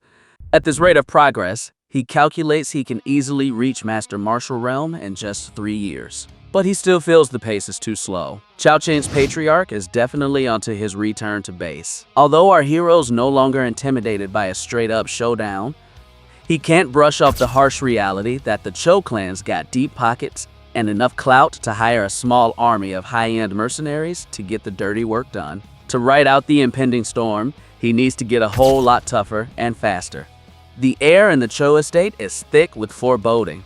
The Patriarch Xiaoqing is all ears for a detailed intel briefing on our kid's recent moves. After analyzing the timeline, the ruthless leader concludes that the teenager is incredibly cunning and has no doubt pulled off the miraculous treasure within the Earth Dragon's lair. The Patriarch knows the kid will be on high alert, so they'll need a flawless ambush when they finally decide to strike. With the cold, calculating expression, Xiaoqing nonchalantly crushes the dove's neck, then carelessly tosses the carcass aside. With a dark tone, he orders his goons to keep a constant watch on our kid. Keep a 24/7 watch on our kid. The moment the kid sets foot in the abandoned and isolated zone outside the city walls, the Patriarch plans to personally take him out and retrieve the stolen treasure. Meanwhile, his mind remains completely focused on training, even as he heads back home. He's gonna take Mo Zianshan up on his offer to use the top-tier martial arts training facilities for free as an external consultant, which could double his cultivation speed. So he decides to head there to intensify his chi harvesting, which is still subpar. Just as he's about to bail, Jimmy clocks him and realizes he's ghosting. He'll just be stepping out for a bit, but he'll be safe inside the base, so you've got nothing to worry about. Before he splits, he casually mentions he heard she got hurt during the joint test, congratulates her on taking first place, and then he's out of here. As she sees his completely normal and carefree reaction, the heroine lets out a sigh, assuming for sure that her mysterious savior wasn't him. So she heads straight to the top-tier martial arts facility owned by the Jade House. Once inside a private chamber, she begins to practice her Frozen Thunder sword, focusing entirely on perfecting a single devastating strike. Although she can now comfortably control the freezing element, she still feels like something's missing every time she executes an ice technique. He's convinced his lack of chi control is holding him back from tapping into the true potential of the ambient yuan energy. He's swinging his sword over and over, but the outcome is leaving him thoroughly unimpressed. Analyze the technique's name, the Thunderblade of the Wild Frost Squad. The skills strongly manifest frost, but the thunder aspect barely shows. He's wondering if a silver-tier martial art can't even handle its dual attributes at the same time. But as he keeps repeating the name over and over in his head, his mind gets stuck on the first word, wild-eyed. Suddenly, he gets it. It's not about the natural elements tied to the sword, but about the raw, unadulterated savagery of the martial art itself. He realizes the wielder must cut through everything in their path with absolute ferocity, without a hint of hesitation. True execution demands he drops all defense and unleashes a ruthless, focused onslaught. In this mindset, 1,000 chaotic blows merge into a single, cohesive flash, and a single slash carries the weight of 1,000 swords. The sole purpose is to drag the enemy into a fight to the death. By accepting this revelation, he restarts his training, unleashing a fury of attacks that makes his sword seem absolutely unbeatable. As the sun sets, he finally emerges after his merciless training session. Just as that, 2 other martial artists approach the building. They're geeking out over how these top-shelf structures seem completely untouchable, what with the complex magic circles reinforcing them from the inside out, making them way more stable than your average concrete building. But when the 2 guys get up close, they're left gobsmacked with absolute horror. The entire reinforced training building has been completely destroyed, and reduced to rubble from the inside out. The guards from the facility immediately rush, armed and ready to take down whoever caused such destruction to the Jade Estate's property, surrounding our protagonist right away. But before things can go nuclear, Motion Shan drops in on the scene. She turns to our protagonist and asks if he's actually managed to tap into the legendary realm of swordsmanship. He's blown away by the level of genius right in front of him. The kid's barely 20 and already pushing the boundaries of conventional thinking. Our protagonist asks him what the hell the world of fencing is all about. Ma Xinshan blinked, realizing he had no idea why the standard curriculum of the academy only taught basic combat formulas. This revelation only amps up her respect for him even more. The kid literally stumbled upon an advanced conceptual realm all on his own. He's turning out to be a whole lot more powerful than she initially calculated, making him more than worthy of his high-profile consultant file. Then, she patiently explains to him that when a martial artist possesses a natural talent for swords or blades, they can cultivate deep, specific realms of the weapon, and that fencing itself has 3 distinct levels. The first level is the blade's gleam, where the weapon shines with pure energy and emits a suffocating intent to kill the moment it's unsheathed. The second level is the sword dust, where the overwhelming shadow of the blade fills the entire sky, unleashing an unstoppable storm that wipes everything out. The last and legendary level is the sword's deadliness. When a master unsheathes his blade, the entire area is enveloped in an unyielding aura that even the most skilled fencers can't resist. Now that he's got the lingo down, our hero breaks down his own progress.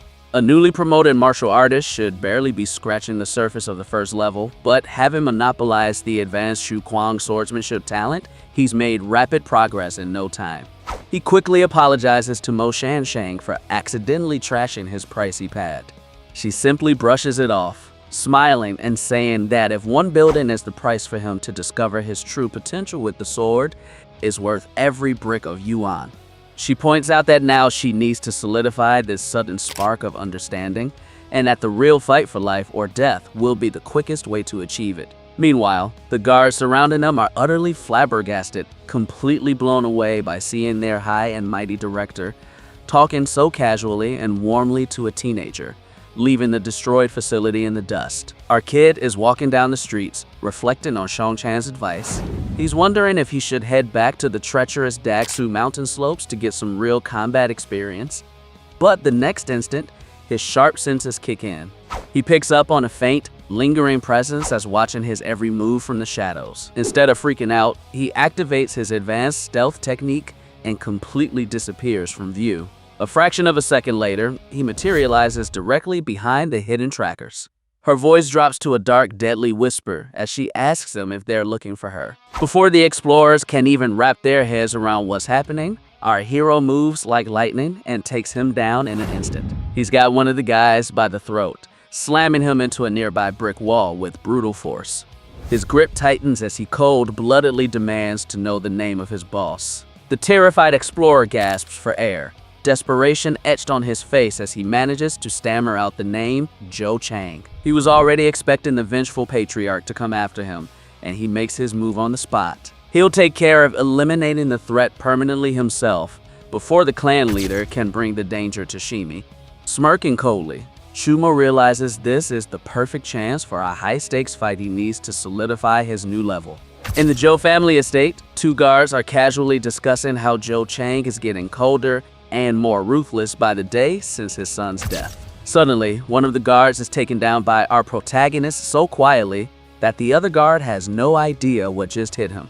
He spins around mid-sentence, wondering where his buddy went, clueless that our hero has already ghosted and right behind him. Meanwhile, a guard on another post thinks they're just slacking off on the job, especially since it's almost time for a shift change. But when he gets closer, he's completely blown away to see that several guards are already out cold.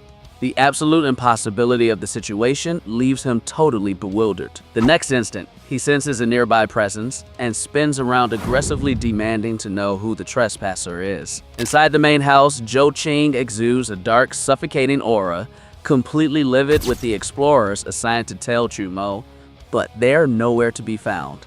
Suddenly, he notices a weird noise coming from the backyard. He demands to know what's going on out loud, but none of his men respond to him.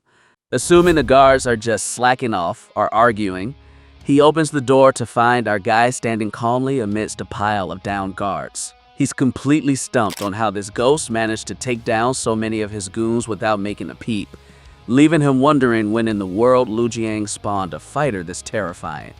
That same fighter just gives him a cold stare back. It's crystal clear to our kid that Cho Chang has no clue what's really going on. When our hero shows up casually, Chang is completely stunned to realize that this kid is Chu Mo. He can't believe that a total academic failure is strong enough to take down his elite guard without breaking a sweat. When Chu Mo killed old Ken Nian, the patriarch personally inspected the body, leading him to believe Chu Mo was at most a beginner in the martial arts.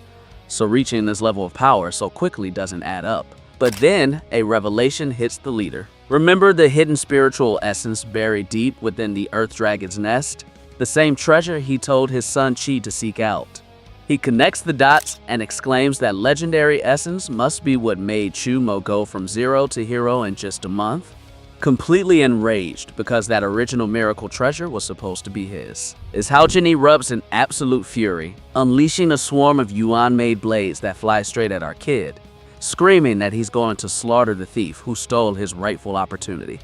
As the incoming onslaught approaches, our kid instantly realizes his foe has an incredibly refined control over their yuan-powered body. The demonstration proves the patriarch's status as a seasoned martial artist who's been anchored in this realm for years, using his dense energy to remotely manipulate the flying blades and maximize his attack range. But our protagonist already one step ahead. Before those deadly blades can even graze his skin, he's already on a whole different level. His yuan-powered shield envelopes him, effortlessly absorbing the explosive impact. Cho Chang didn't expect his opponent to handle a shield that's this potent. Assuming the kid's gotta be gassed from blocking his non-stop 5-point sword formations, the old dude charges in to capitalize on the opening, his main blade shining in hand, but Chu Mo's ready for him. He activates his advanced cloud step, smoothly shifting his weight to dodge the deadly charge. He's got the old man right where he wants him, and they're trading blows in a blur of steel on steel. The cacophony of steel crashing echoes throughout the village, forcing Cho Chang to realize that yuan of Chu Mo's speed, reflexes, and raw power aren't even in his league. Seizing a brief opening in the patriarch's stance, our kid lands a crushing blow that sends the old man stumbling backward with force. Cho Chang gets slammed into a nearby wall, but as his back hits the structure, he's quick to press a hidden brick with the secret mechanism. The mechanism instantly triggers a massive hidden explosion right under Chu Mo's feet, sending the young warrior flying out into the courtyard. Cho Chang hotly pursues him at once, fading into the smoke to position himself above him. The villain mocks him, taunting the kid by saying he's a fool if he thinks he can take him down in his own backyard, where deadly traps are waiting. The old man ferociously declares that if the kid's bones and blood have already absorbed that miraculous spiritual essence, then he'll gladly rip out his skeleton and drain every last drop of his blood to reclaim it. With his 5-point sword in hand, Chang is gonna end this fight by telling him to go to hell and apologize to his kid. But Chu Mo is ready to rumble too. As soon as the sword is about to strike him, he instantly uses the ghost steps, launching himself at his enemy to strike with the talent thunder attack. Chang's eyes widen in shock that he's still breathing. Chu Mo is sharpening his sword, saying Kai's a dumbass and a loose cannon. So he's more than ready to take on his old man while he's busy getting pummeled. Chang blocks the sword with his 5-pointed sword. For a second, our kid's got the upper hand, but then Chang's back on his feet, completely losing it to show why even the most skilled martial artists don't mess with him. So he's up in a flash, blazing with power, and comes at him full force. He's unleashing the explosive power of the transcontinental realm, and is a total game changer after he unleashes the sky-slicing sword. Our kid knows the deal, but he's not bailing because he sees this as a chance to test his mettle against a foe this formidable. His opponent's aware of it too, but he's counting on his 10,000 sword power to take down Chu Mo no matter what, even if he somehow fails. At least he'll leave him scarred. Our kid's also ready with his sword while he's activating the resonance of his blade. Chang is caught off guard by how he's got the upper hand in the duel. Before he can grasp the true depth of our boy's power, Chumo charges forward with his sword and takes him down. Chang's blades shatter as he goes down. That's the nail in the coffin for the Zhou clan, with their top dog finally getting the drop. The next day, Liu Yan's law enforcement team arrives at the village to look into the case. The captain is caught off guard to see that someone as heavy-hitting as Cho Ching has been taken out. His underling reports that every resident of Cho village got taken out with one swing.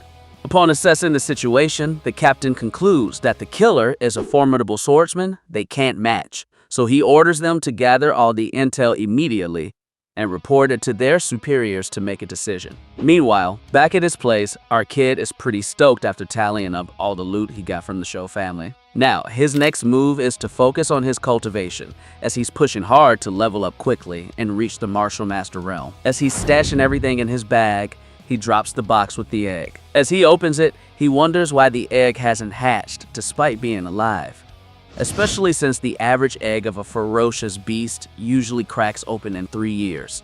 So he decides to try some unconventional methods. He tries to bond with it by dripping his own blood, infusing it with life force, but it still doesn't crack, so he decides to cook it. Then, enraged, he unleashes his thunder, but nothing works, so he decides to throw in the towel for now. If it's not going to bloom, it shouldn't have made it in the first place. It's better to keep training him. For this purpose, he's going to use the Fruit of the Wind Spirit, which allows a martial artist with the wind attribute to reach enlightenment, potentially amplifying his wind element. Ultimately, mastering the wind attribute yields the most optimal results. Now our kid can pull off a sonic boom that's proof he's faster than a 3-clawed level 1 eagle beast. A mid-sized beast gets taken down by him just because his speed is way faster than hers. Thanks to chomping down 42 wind fruits and a month and a half of practice and absorption, he's able to break the sound barrier. After checking his system, he's stoked to see his wind attribute has leveled up to bronze. Now, if he unleashes his full fury, he can hit 5 times his normal speed, which puts him on par with a top-tier martial arts master. You're not gonna let your training grind come to a screeching halt. With the after effects of his advancement, he'll be able to reach the level of physical forging.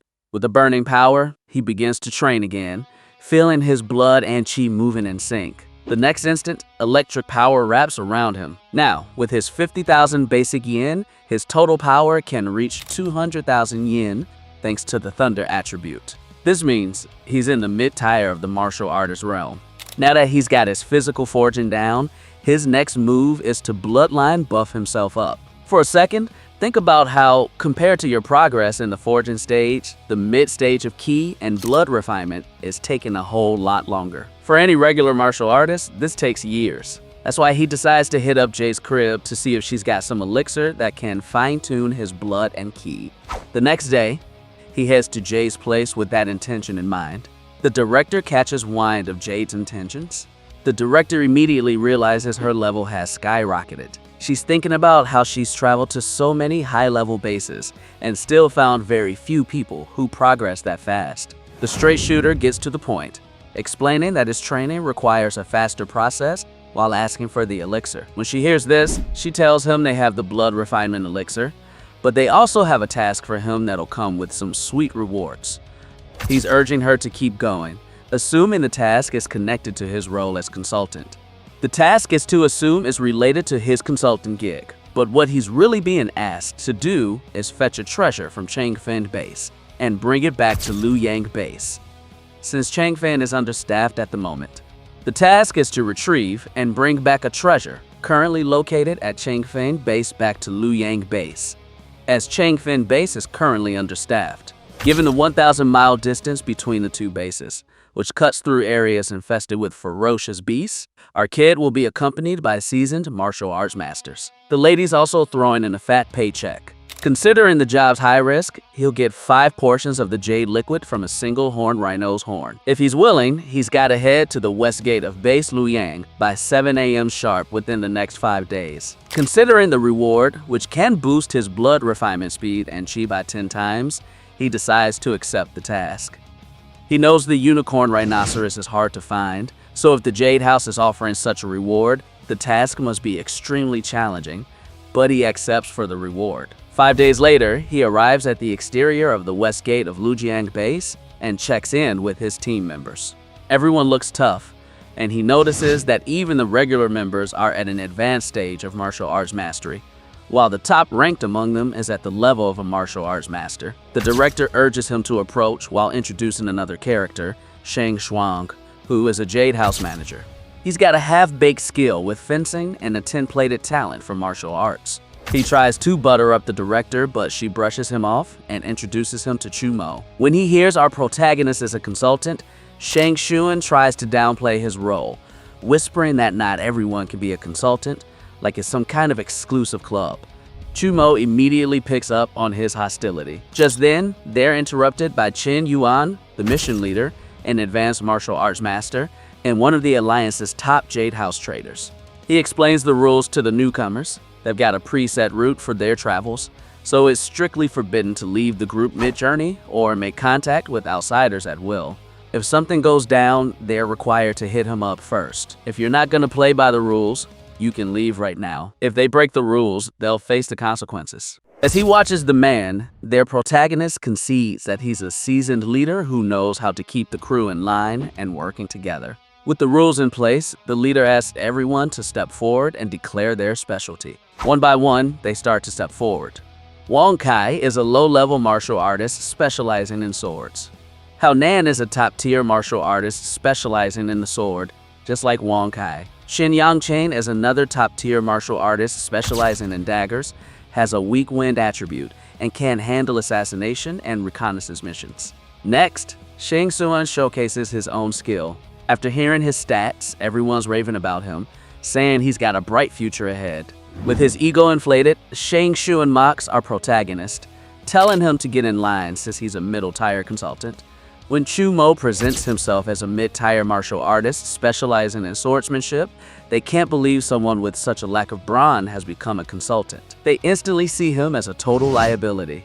Shang Xuan even goes so far as to mockingly ask if they should just leave him behind to die during the journey if he's going to hold them back. The director tries to remind Shang Xuan that Chu Mo's ratings were meticulously evaluated by the Jade House before they hired him. But this arrogant jerk refuses to calm down. Instead, he dares our kid to a fight, claiming that if he wins, Chu Mo won't be able to join the mission and the consultant position will be Shang Xuan's for the taking. The hero steps up to the challenge. The crowd thinks he's got no shot against Shang Xuan and his sword-like kingdom, whose metal attribute takes his technique to the next level. The leader assures the director that she won't let Shang Xuan harm our kid, but she's got total faith in our hero, knowing that when it comes to sword realms, Shang Xuan is completely out of his league. The arrogant moron tells the director he won't hurt our guy too bad. He charges at Chu Mo, loudly wondering aloud what gave him the confidence to take on this challenge and exclaiming that he'll take him down. Our kid takes a step back to dodge the attack. This guy's a snake. He's splitting his aura into hair-thin needles with his sword. If our kid couldn't spot them with his quick eye vision, his meridian points would get sliced and his martial arts career would be toast. Chu Mo can't believe how ruthless this person is. The moment Chu Mo realizes Shang Xuan as someone who needs to be taken, he uses his metal prowess to craft tiny steel needles and cuts Chu Mo's meridian points. He's at it again, but this time our hero grabs Shang Xuan's sword by the blade and uses his lightning talent to break it with ease. Next, Chu Mo grabs his own sword, saying Shang Xuan wanted to see where his confidence comes from. With the swing of his thunder blade, he cuts the meridian points of Shang Xuan in place. The leader confirms that Shang Xuan is still alive, but now he's completely useless. When they see this, everyone gives props to our kid for bringing the heat. With the conflict settled, they finally set off on their mission. The next 4 days are spent traveling. As usual, they take a break at night, but refrain from lighting a fire to avoid attracting any beasts. They take turns keeping watch over the campsite every 2 hours. Shin Yang takes turns keeping watch over the camp every 2 hours. Shin Yangcheng admits that Shin Xuan's leadership is top-notch, as they've traveled without issues and dodged 80% of the ferocious beasts. They'll be rolling into Changfeng base tomorrow. Hao Nam agrees, mentioning it's his first time with Shin Yuan's crew, but his sentence gets cut short when someone takes him out. The attack is so sudden, they don't even have time to react. As Hao Nam goes down silent, the group is left stunned, struggling to wrap their heads around what just went down. Our kid draws his sword, knowing for a fact that someone's lurking outside. But what's weird is he can't feel any air displacement or track the attack's trajectory. The leader tells everyone not to freak out, and in the blink of an eye, another guard goes down. Chen Zhongqin yells that there's a white shadow right beside him. That same shadow turns around to take a shot at our kid, but luckily, he dodges it. Now that it's close, he can finally get a good look at the creature. The leader goes ballistic on the spot, totally freaking out on the recognition. It's a white weasel. Everyone's on high alert as multiple dimensions rip apart around it. Our kid tries to get a distance from the creature and lands firmly on the ground. Wonka's freaking out, thinking they're totally screwed since this white weasel can't travel through space. The leader tries to calm him down, saying it's just a level 3 ferocious beast. If they can find a weakness or take it down together, they've got a shot. Order everyone to form a defensive circle backs to backs, so that as soon as they see the beast, they can attack it with all their might.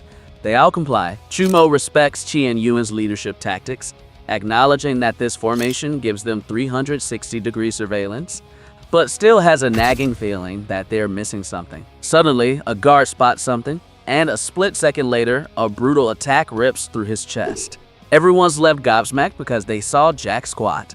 The attack is so brutal that the guard's heart is ripped out right in front of them. Our protagonist is left stunned as he sees the beast take the heart, but not even eat it, meaning it's just toying with them. He wonders if the beast has any brains. One-on-one, more guards fall. The leader tells them to keep their cool, warning that panicking will just make them the next target. The survivors are going wild, but they can't even land a hit on the beast. Shin Zhongqin feels the same helplessness. As the slaughter unfolds, Guan Kai goes ballistic, wildly swinging his sword in a desperate bid to take down the beast. But his desperation drops his guard, costing him his life. Seizing the opportunity as the beast appears to attack Wan Kai, our protagonist springs into action with his level 2 ghostly footsteps and unleashes his sky-piercing sword to strike the white harpy. Everyone's jaws drop as they watch him actually land a hit on the white rat. He yells to the crew that since the weasel's wounded, its speed's gonna be off, so everyone needs to stay on their toes. The remaining crew gives instructions every time they spot the beast, and Chumo immediately charges into attack. Suddenly, the beast's activity comes to a standstill. Chen Zhongqin tells them that whenever a white weasel shows up, it never lets its prey go until it's dead, so she figures it's still lurking nearby. Meanwhile, our protagonist breaks down the situation. The beast must be badly hurt or waiting for the knockout blow. If he's really smart, his next target will be our hero, making him a perfect bait to take her down. Suddenly, Shin Jiangchen yells that he's right above him. Seizing the opportunity, Chumo dodges the incoming attack on the fly and unleashes a downward slash. Everyone's jaw drops as he manages to take down a white she-wolf. Practically nobody below the master martial artist level can survive a run-in with one of them. Even the leader admits he wouldn't have made it through the beast's attack, which makes him realize how sharp the director's instincts were in recruiting Chumo, and he genuinely thanks our hero for bailing them out. Our hero downplays the gratitude, saying they're comrades in a life-or-death situation, which prompts the leader to start calling him bro with warmth from that point on. The next day, they finally arrive at the Changfeng base, but they don't see anyone in sight. The leader finds it super annoying that he tipped off the Jade House boss about their arrival, but nobody's getting back to them. It's freaky as hell that a base this massive is completely deserted. As they move deeper in, they continue to find no one, which only heightens their growing unease. After a while, Lao Sung, the representative from Changfeng base, approaches them to receive them. When Qian asks him why he's running late and why he only brought 2 other members with him, Sung starts explaining, but then cuts himself off. With a quick excuse, he sends the rest of the team to the hotel to rest while he takes Qian under the pretext of handling the delivery paperwork. As they walk away, our protagonist realizes something big must be going down at the base that Sun wants to discuss with Qian in private, out of sight and out of earshot. Back in his hotel room, Chumo pulls out the white weasel corpse. Given this creature's rare ability to travel through space, he's expecting to acquire the exact same ability to give a huge boost to his overall strength. Next, he starts feeding the system. As his spatial talent merges with his core, his spatial awareness talent is instantly activated. With this active sense, he can clearly map out everything around him within a 50-meter radius. He wonders if he can now teleport through space, just like the ghost in the machine. To test it, activate your new spatial transfer talent. He vanishes instantly and snags a dove. It's working perfectly, showing that you can teleport instantly to any point within your perception range by sliding through a spatial rift, a deadly skill that's just as awesome for offense as it is for defense. Nearby, Xian and Shun coincidentally catch him sliding down from the tree. Our kid approaches and asks if they've wrapped up the red tape yet, and Xian confirms they'll be rolling out tomorrow. As he looks at the kid, Shun assumes he must be Jin's nephew, but the old leader just laughs and proudly introduces our kid as the in-house genius consultant for the Jade House. Sun nods in approval, seriously impressed that someone can become an alliance consultant at such a young age, especially being just a mid-tier martial artist. He approaches the kid, warmly assuring him that he's always got a direct line to him for any exclusive intel he might need. Chumo cuts to the chase, asking why the base looks like a ghost town and wanting to know what's really going on. Sun decides it's finally time to spill the truth. He kept quiet before just to avoid causing a panic, but just as he's about to explain the dire situation at Changfeng base, a loud commotion interrupts him. They turn to see a terrified mob of people fleeing for their lives from a massive grade 3 spine dragon.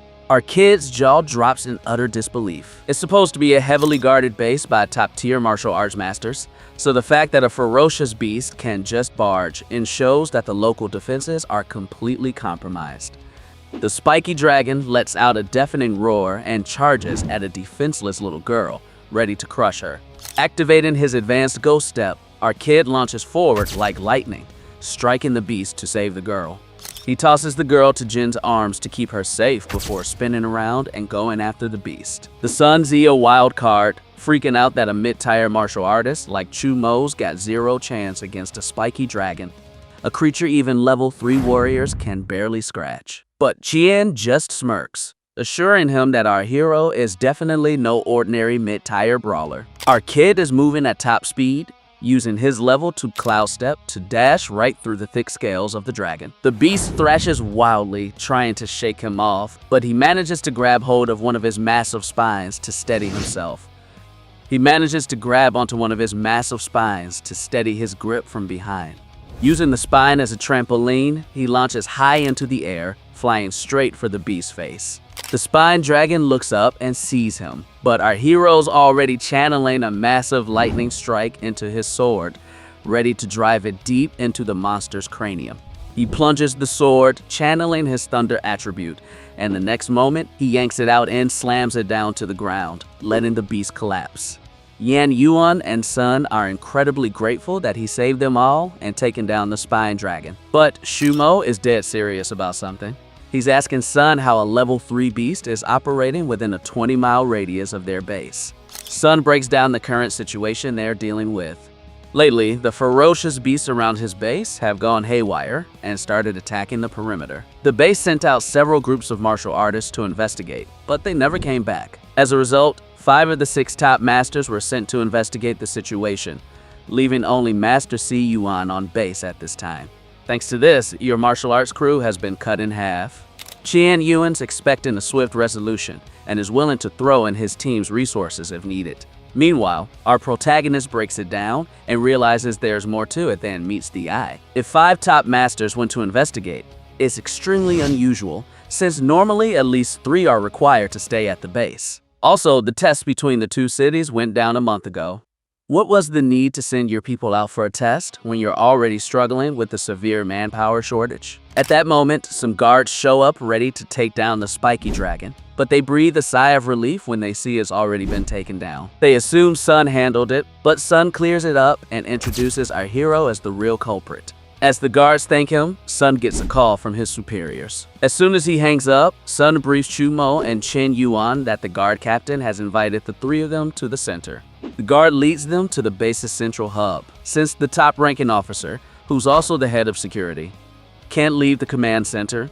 They have to go see her. Once in front of her office, the guard tells them to enter. As soon as Chuman steps in, the door slams shut in. He's plunged into total darkness. He goes on high alert, wondering if it's a setup or a hallucination, and tunes in to scan his surroundings. In the next instant, a hail of arrows comes at him, but he dodges them with ease. It's a killer move, but there's no real killer instinct behind it. So, listen to the great master dish out some real subtle vibes. So, listen to the big shot, say she's pretty sharp.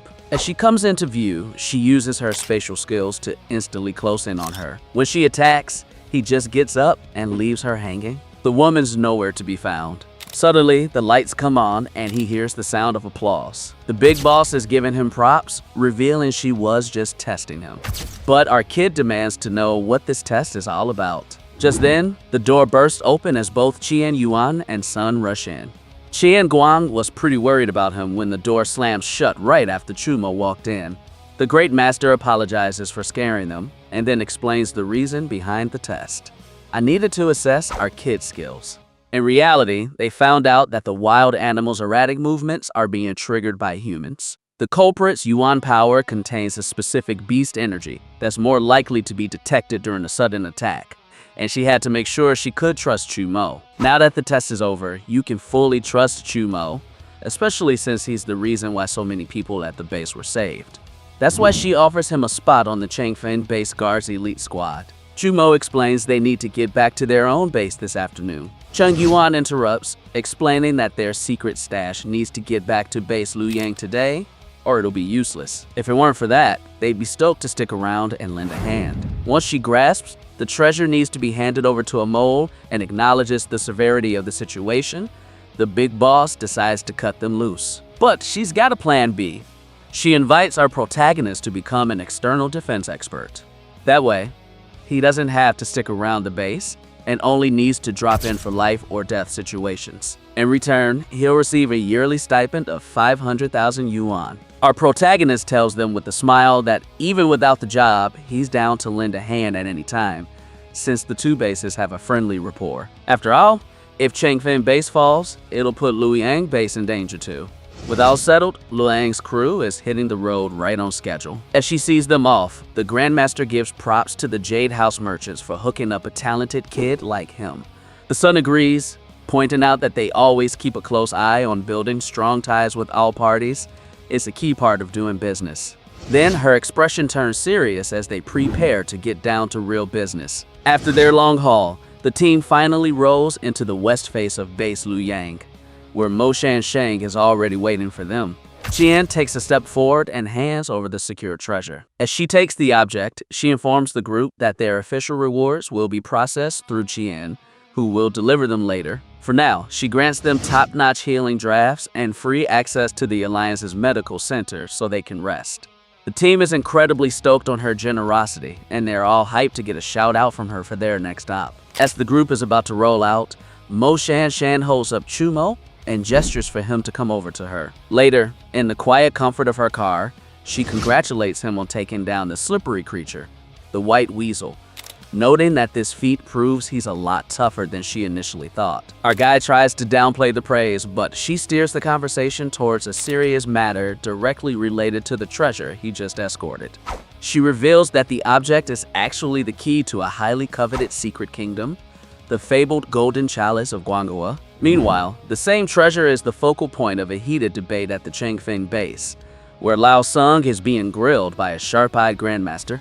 Sun flat out claims he's clueless about what the Wang Hia plate even is. He's aggressively defending himself, claiming that as far as he knows, the treasure was just a dated crop elixir. Because the medicine had a strict expiration date, his team had to rush the delivery process, which he insists had absolutely nothing to do with some secret kingdom key. The interrogator tells him he won't be eaten alive, but notes that Jade's hunting forces are incredibly perceptive. Through their own independent research, the high-ups at Changfeng know that the sudden and abnormal surge of ferocious beasts around their base is being caused by massive energy fluctuations, specifically by the friction at the convergence point where Wanghua's secret realm overlaps with the current world. Knowing that a woman driven by profit, like Mo Shan Shan, wouldn't lift a finger without a substantial payoff, they naturally suspect Sun helped her smuggle the key. Sun visibly shakes under the pressure, but stands firm and flat out denies the accusation anyway. When she sees his resolve, she switches up her game. She offers him a deal. She'll let him send 2 of his own agents to the secret kingdom with his people, no matter if they get out alive, and she'll slash the local Jade House's commercial tax to just a 5% rate. This massive financial sweetener immediately piques Song's interest. Without either of them knowing, their super secret meeting is being watched from the shadows by a mysterious figure rocking a distinctive emblem on their gear. 3 days later, back in his own pad, our kid is relentless in his blood and chi refinement drills. To test his progress, he deliberately cuts off his index finger, channels his internal energy, and blasts a single drop of condensed blood directly against the reinforced wall. The droplet flies at a speed so freaking intense it punches a clean, solid hole right through the structure, acting exactly like a high-caliber bullet. The result shows that his blood has been successfully refined to a state similar to mercury, incredibly dense, heavy, and completely unbreakable. This rapid transformation is entirely thanks to Mo Shan's top-shelf blood refinement pills, which allowed her to reach this advanced state in just 3 days. A feat that even the Rhino Elixir couldn't match. He hits the brakes, recalling the crucial intel the young lady shared with him during their road trip. She warned him that the Secret Kingdom will officially manifest exactly in a month, and that the Manhwa plate is the absolute key needed to unlock its hidden spatial passage. Crucially, the unique laws governing the realm of the 10,000 Wonders mean it can only accommodate cultivators below the Master Martial Arts level. Remembering his current status, our protagonist knows that his level makes him the perfect candidate for the next expedition, as, in theory, he's only listed as a mid-level martial artist, although his true combat prowess is completely off the charts. That's exactly why Mo Shang invited him to join his personal expedition team. His main goal in the hidden world is to find the legendary Xuan Yuan Jade, and she explicitly promised that the Jade House won't be gunning for him on any other score he stumbles upon along the way. Our protagonist knows it's an incredible offer, but still decides to push himself even harder in his training. He needs to step up his game and reach advanced martial artist level before the portal opens, knowing that surviving in a lawless secret realm requires maximum strength. As he prepares to train, something catches his eye. She notices a corner of a hidden box poking out through the same hole she just made in the wall with her blood bullet. Curious, he sticks his hand between the bricks and pulls out the dusty container, wondering why something like that stashed in his own pad.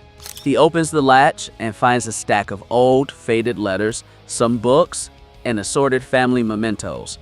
But what immediately grabs his attention is a highly unusual badge with a weird design, resting right at the bottom of the pile. After arriving in this world, he gets all the Chumbo Originals memories, but he doesn't recall this box or the armory chest.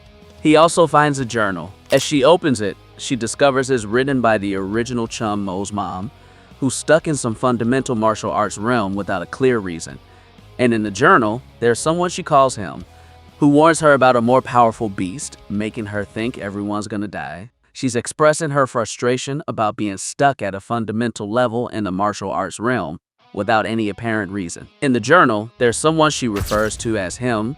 He warns her about the emergence of a more powerful beast, making her believe that everyone will die. She's also struggling with a botched research project, especially since they're having trouble getting their hands on a level 5 apex predator. They're even planning to hunt a level 6 or 7 beast. She's doing this because Chum Mo's got no cultivation skills, so she wants to see a change in his physical form. When she hears the rumor of a savage level 7 beast, she chases after it to help it tap into his power. As he checks out the stuff in the box, he's wondering about his research, especially why finding a level 7 ferocious beast is just a myth, man.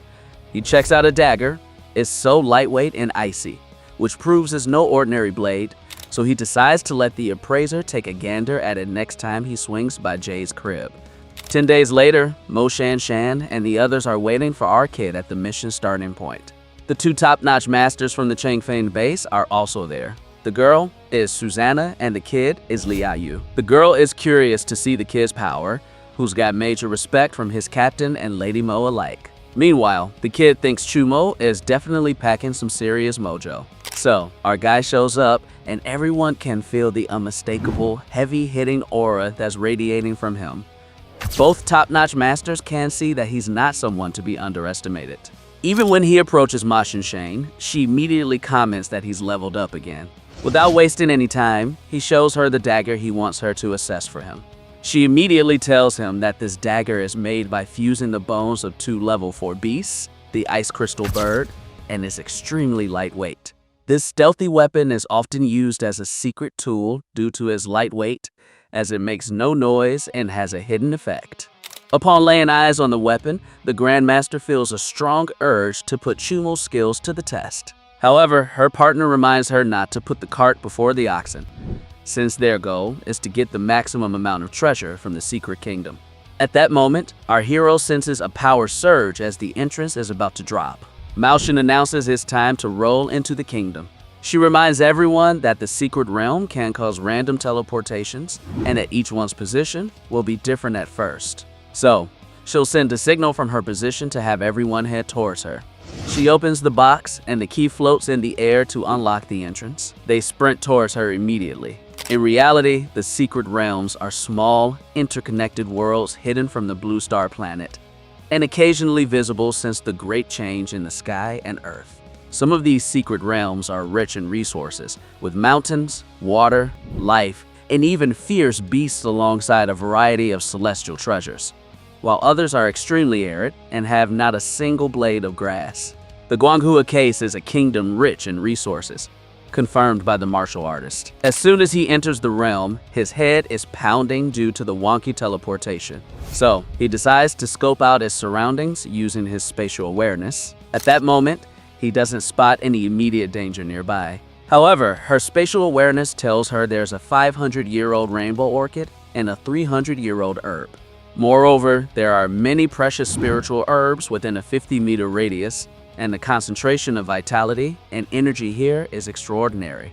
With this intense vitality, he figures the creatures here will be on a whole other level. The next moment, see the Bengal signal. This means everyone's gathering, so he heads there too.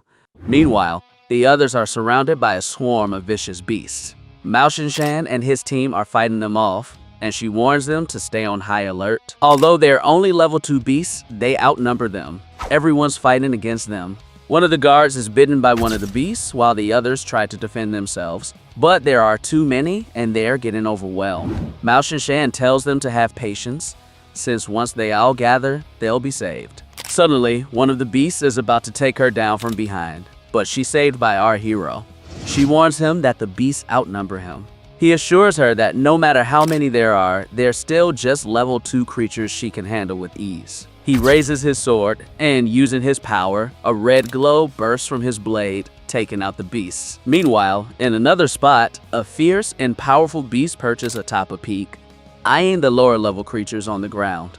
He got in wind that someone slipped into the kingdom, which means the key's back in play. Our hero dispatches the beasts surrounding him, but weirdly, he also senses that the entire realm's energy is fluctuating slightly. Thanks to his spatial awareness skills, he can sense that the secret realm's spatial structure is seriously off-kilter. At that moment, everyone cheers and celebrates his incredible feat. And even Mohan Shang steps forward to thank him for the rescue big time. He asks if the whole crew has managed to assemble successfully. She explains that everyone has made it to the meeting point, except for the 2 big shots from the Changfeng base. Then he asks if those 2 big shots are also after their own personal score. She reassures him that the Changfeng duo is only here to scavenge basic resources due to a severe shortage in their own base, so they won't interfere with your main op. However, upon fully grasping the sudden spike in danger across the realm, Mo Xianxiang decides to cut short the resource gathering. She wants to head straight to Chalcedonia Shuaniuan, the way they came in. To make up for the lost exploration time, she even offers half of Chalcedonia as a consolation. But our protagonist got a whole different angle. He senses that something far more sinister than the usual dangers of a secret realm lurks in the shadows. He suggests they get out ASAP, straight up asking if Chalcedonia Shuaniuan is worth the risk, or if it's just a pipe dream. She smiles softly, pointing out that he's never actually asked her what the treasure's for until now. He explains his philosophy, saying that if a treasure is too valuable, it's better not to know about it to avoid becoming too greedy. But the situation is critical now, and they need to assess if this prize is really worth risking everyone's lives. Mao Shinshan takes a deep breath and explains its true worth. She reveals it's a legendary celestial treasure of the first tier, capable of letting a martial artist transcend their conceptual realm, granting them an incredibly stronger foundation. For instance, a martial artist with a base physical strength of 200,000 yen can use the treasure to force a breakthrough to 300,000 or even 400,000 yen instead. In short, it fundamentally raises the cap on a cultivator's growth ceiling. She asks him if he thinks it's worth it now. Our protagonist instantly admits, no question, it's worth it. Her mind's already spinning with the possibilities. With the accumulation system in place, the stronger his foundation, the scarier his elemental multipliers, provides the perfect environment for the growth of the Shuaniwan Chalcedonia. Meanwhile, deep in the mountains, the powerful beast also senses the active presence of the key. Growling in order, he sends his countless minions to track down the intruders and bring the plate straight to his lair. A short while later, the team arrives at a dense valley, completely guided by the glow of the Wanja plate. Suddenly, a rapidly moving shadow ambushed one of the guards, forcing the group to quickly form a defensive circle. As Mao Shinshan checks out the deep gashes on the bleeding guard, he warns the crew that the beast is venomous and they need to keep it in their sights. Suddenly, one of the beasts charges straight at Chum Mo. He responds with a swift sword strike, but to his surprise, his blade can't pierce the thick fur of the creature, despite its ability to cut through solid gold. Under the light, the team finally identifies the beast as golden-winged, venomous foxes. It's known they're level dundo beasts, but as natural lone hunters, nobody can figure out why they're suddenly grouping up to launch a coordinated attack. The wolves strike again, forcing the guards to fight for their lives, focusing solely on dodging the deadly, venomous claws, as their own arms can't penetrate the monster's skin. Ma Shinshan also notes that, although these wolves share the same level to rank as the previous beasts, their speed and physical strength are significantly greater. Suddenly, our protagonist's acute hearing picks up on a strange, complex rhythmic frequency in the air, eerily reminiscent of a set of intricate tactical instructions. Before he can warn the others, a shadow bursts forth from the bushes, heading straight for the Manhwa plate. Seizing the distraction caused by the pack of foxes, a venomous raccoon with golden wings manages to grab the artifact and soars into the air to make a flying escape. Thinking on his feet, our hero springs into action, landing a swift and powerful blow that forces the raccoon to drop the plate. Mao Shinshan makes a grab for it, but warns Chum Mo that the beasts are clearly homing in on the plate itself and are working together, man. They're stealing it on the sly. Our protagonist already picking up on some weird vibes and figures that something's actively puppeteering their moves. He's assuming it's some high-level, intelligent, and ferocious beast pulling the strings from the shadows, since monsters above level up usually develop a spiritual intelligence similar to humans. Activating his spatial awareness, he scans the surrounding terrain and instantly locks onto his hidden target. Without hesitation, he activates his spatial transfer talent, vanishes into thin air, and materializes directly in front of that superior monster. The Chumo attacks him right away, but without flinching, the beast blocks the blow with his hand, which to our protagonist seems like a human trait. Even when the beast pushes him, he bounces back and lands a little ways off from her. Analyzing the situation, Chumo realizes that despite the beast being a level its intelligence and human-like traits suggest it's only a level 3 threat. So he takes off after her, but the beast tries to shake him off. Our protagonist appears right in front of her using his spatial transfer, attacks her again, and when the beast falls to the ground, he approaches and uses all the power of his sword to strike her down with a single blow. He's still reeling because the beast's physical strength is off the chain, wham style. Just then, Mao Shinshan shows up while he's searching for him. She's stoked to see him, relieved he's here because these savage beasts are straight up weirdos. He's admitting they are definitely like that, with characteristics that are straight up contradictory. So he decides to check the internal energy of the beast, but before he can touch the beast, he feels a lethal aura of murder fixating on him from behind. At the last second, he dodges the surprise attack. The Jade House uniform doesn't quite fit this behemoth, but brute force is his bread and butter.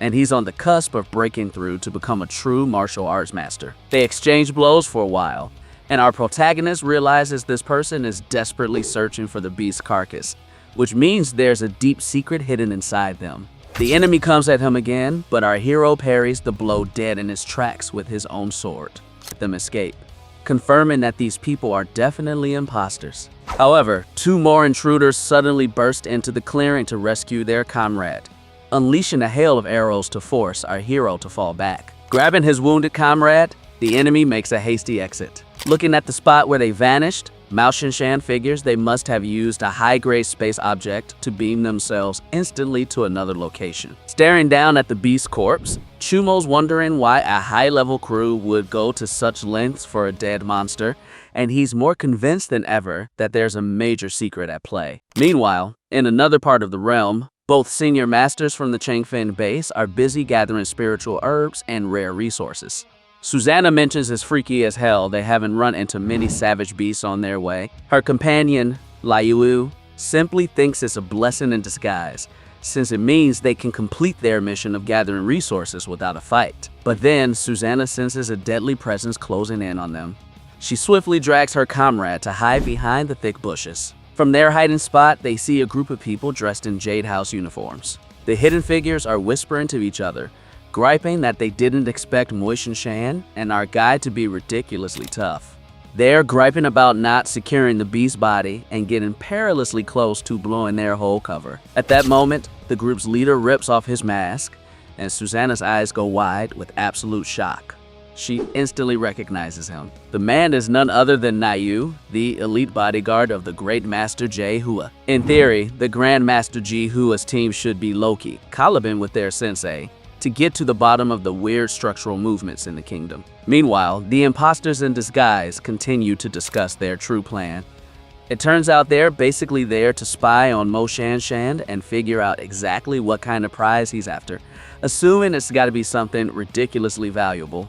However, the leader seems completely sidetracked. He's still fixated on getting his hands on that smart beast's corpse, thinking the creature's biological features are worth way more to his mysterious overlords than whatever treasure Mo Shinshan is after. Meanwhile, Mo Shinshan wraps up her inspection of the dead beast and concludes that although its raw energy level is indeed only level 2, its evolutionary trait somehow managed to hit level 5. Chumo thinks that since only non-masters can enter, the local beasts must cap their power at level 2 by the laws of the realm. It's hard for Mo Shinshan to swallow this, pointing out that the ferocious beasts within secret realms are usually fed directly by the raw life force of the world. So he doesn't think the environment is actively suppressing its own creatures. Since they can't pinpoint the exact reason, our protagonist urges the team to move in and find the real deal ASAP. They move forward and soon discover a hidden cave where the Guanghua plate points directly into the interior. Mo Shinshan orders her remaining guards to hold down the fort outside, while she and Chumo go in and scope out the tunnels. As he walks in, he notices that unlike a typical cave, there's no pesky bat crap or spine-tingling vermin nesting around. Instead, the local life force flows through the air like a thick river of water, drawing them deeper into the depths. Chumo wonders if the ultimate goal of this dense energy flow is the prize they're after. Deep within the cave, they finally lay eyes on the legendary Shuen Yuan Chalcedonia. When counting them, there are a total of 10 droplets available. According to the original cooperation agreement, 5 of those drops are handed over to Chumo immediately, who accepts them with gusto.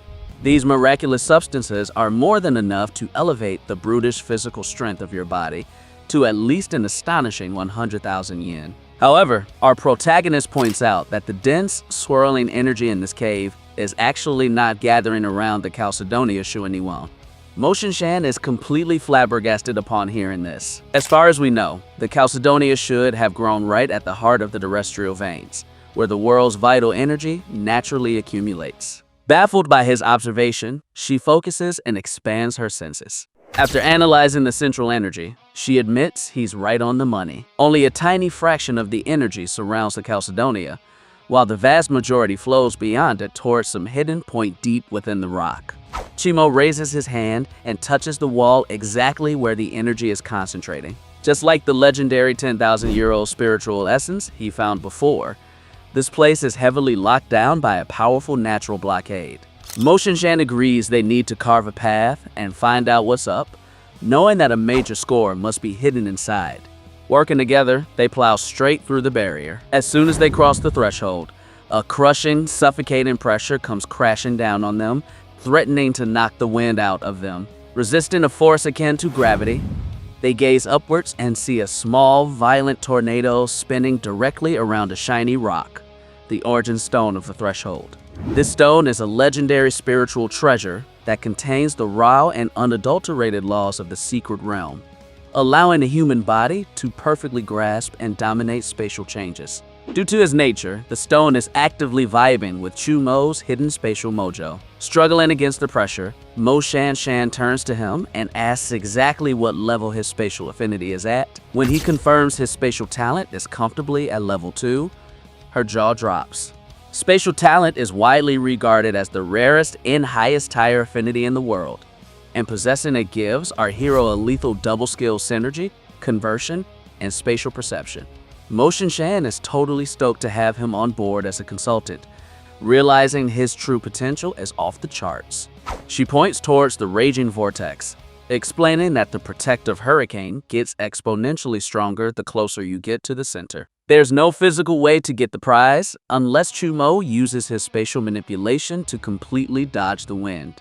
She then admits that this legendary treasure is clearly our kids for the taking. The stone is completely useless for anyone without spatial affinity, a trait that has less than a 1% chance of appearing in cultivators after absorbing the stone. But for our kid, who's already got that trait, the stone will boost his spatial awareness by an astonishing 100%. Besides, she's already promised that all treasures outside of Chalcedonia belong to him. Nodding, Shu Mu takes a step forward and activates her spatial transfer, opening a localized spatial portal right next to the artifact. He slips through the rift and grabs the stone. The instant his fingers close around the smooth rock, his eyes snap open in shock as a vivid flash crosses his mind. He's got a vision of a fierce, humanoid beast surrounded by his crew. When he comes back to Mo Shinshan's side, she's all smiles, congratulating him on scoring the ultimate prize. But his face remains deadpan. He gets it now. After grabbing the origin stone, he's got the lowdown on the terrifying secrets of this realm. The intelligent, ferocious beasts are intentionally forcing rapid advances by forcibly absorbing massive amounts of the world's life force. This reckless siphoning the root cause of the unstable energy fluctuations and structural cracks throughout the secret realm's fabric. The hidden realm. He's dropping a bombshell. The secret realm is on the brink of total collapse. Those level 2 monsters aren't naturally weak. They're just being held back by the realm's boundary laws. When the dimension goes to hell, those creatures will instantly regain their true and terrifying level 5 power. With time running out, Chumo suggests they consumed and absorb the Chalcedonia Zhone Yuan and the origin stone from the boundary right here in the cave, maximizing their physical and spatial strength to give them a chance to fight against the impending disaster. So the plan is set in stone. They'll cultivate and tap into these high-level treasures right here within the cave, leveraging the natural barrier as a solid shield to ensure they won't be bothered. They both know a grueling and high-stakes battle awaits them outside, so it's absolutely crucial they overcome their current bottlenecks before heading back out into the open. Cultivation is a super delicate process that needs total isolation, so doing it right in front of someone else requires a whole lot of mutual trust. Our protagonist feeling a little on edge, just thinking how wild it'd sound for a top-tier director, but Mo Shinshan's laying it straight out, expressing unwavering trust in him. With mutual understanding established, both sit cross-legged and begin their respective cycles of refinement. During the process, Chu Mo taps into his internal system to calculate his updated combat stats. As he scans the dazzling results, his jaw almost hits the floor. Not only has his physical strength blown past his previous limits, but his base physical power now clocks an astonishing 500,000 Shen. At this pace, even top-tier martial artists in advanced stages would have zero chance against him in a straight-up strength competition. Even top-tier fighters wouldn't stand a chance against him in a straight-up strength competition. As Mo Shinshan remains lost in her own meditation, She decides to seize the opportunity to merge with the origin stone of the boundary and see what happens. Holding the stone, he's not sure how to initiate the absorption process, so he tries to tap into his raw internal energy to envelop it. Suddenly, a blinding, razor-sharp light bursts forth from the stone like a hot knife. For a mind-bending moment, his consciousness gets ripped from his body and finds himself floating in a vast cosmic galaxy. The stone's pure white energy gets absorbed into a stellar flood of light, completely soaking into her soul. When he opens his eyes, he's back in the cave, wondering what just went down while the residual stellar glow fully sinks with his core. He looks down at his hands only to see the origin stone crumbling to dust, its energy completely drained. Upon reviewing his upgraded status, he realizes his spatial awareness range has doubled to 100 meters, and his spatial transfer now allows him to teleport instantly to any point within that perception range. To top it all off, he's granted a coveted portable space ability that lets him stamp a spatial mark on his own body to open a pocket dimension. As he gazes at his palm, he notices the new and intricate spatial mark etched into his skin. He's itching to test it, so he injects a blast of spatial energy directly into the mark. A pocket dimension in the shape of a cube manifests around him, spanning roughly 20 meters in size. He's got a solid start, despite the initial size being capped by his current energy capacity, and he's stoked to scale up the storage and take his skills to the next level down the line. Just as that, Mao Shang manages to push past her own physical limits in martial arts. Her raw physical strength peaks at an insane 300,000 yen, officially clearing her path to ascend to the prestigious realm of martial arts master. When Chumo intervenes to congratulate her, she's visibly caught off guard. She was so stoked about her progress that she hadn't even clocked that he was awake and watching her. She's staring him down, saying he's suddenly radiating a vibe that's off the charts, implying he wouldn't have even known she was there if he hadn't spoken up. Our kid figures it's just because he's just merged with the original boundary stone. Given the artifact contains the exact same fundamental laws as the secret realm, his personal aura now perfectly syncs with the environment, allowing him to blend in naturally with his surroundings. Before she can even wrap her head around her freaky transformation, a deafening explosion rocks the cavern ceiling above them. Outside in the valley, the pack of savage beasts has launched a brutal assault on the perimeter guards, and one of the monsters manages to gravely injure one of the defenders. As another guard rushes to his fallen comrade, a stealthy beast leaps from the bushes to ambush them from behind. Just as the beast is about to strike, our protagonist materializes on the battlefield, moving like lightning, unsheathes his sword, and takes down the monster's limbs in a single, fluid arc. The surviving guards are left gobsmacked as he reappears, looking a whole lot more formidable than just hours ago. Without breaking stride, Chumo dives into the fray as two massive beasts prepare to charge at him from both flanks. He disappears into thin air using his newly upgraded spatial skills. A second later, he materializes at the top of a thick tree branch, dropping down to slaughter them from above. The surrounding guards watch the one-sided slaughter with their eyes wide open, completely blown away by how effortlessly he takes down the monsters. Finally understanding why Mo Shang openly considers this teenager the undisputed strongest fighter in the entire martial arts realm.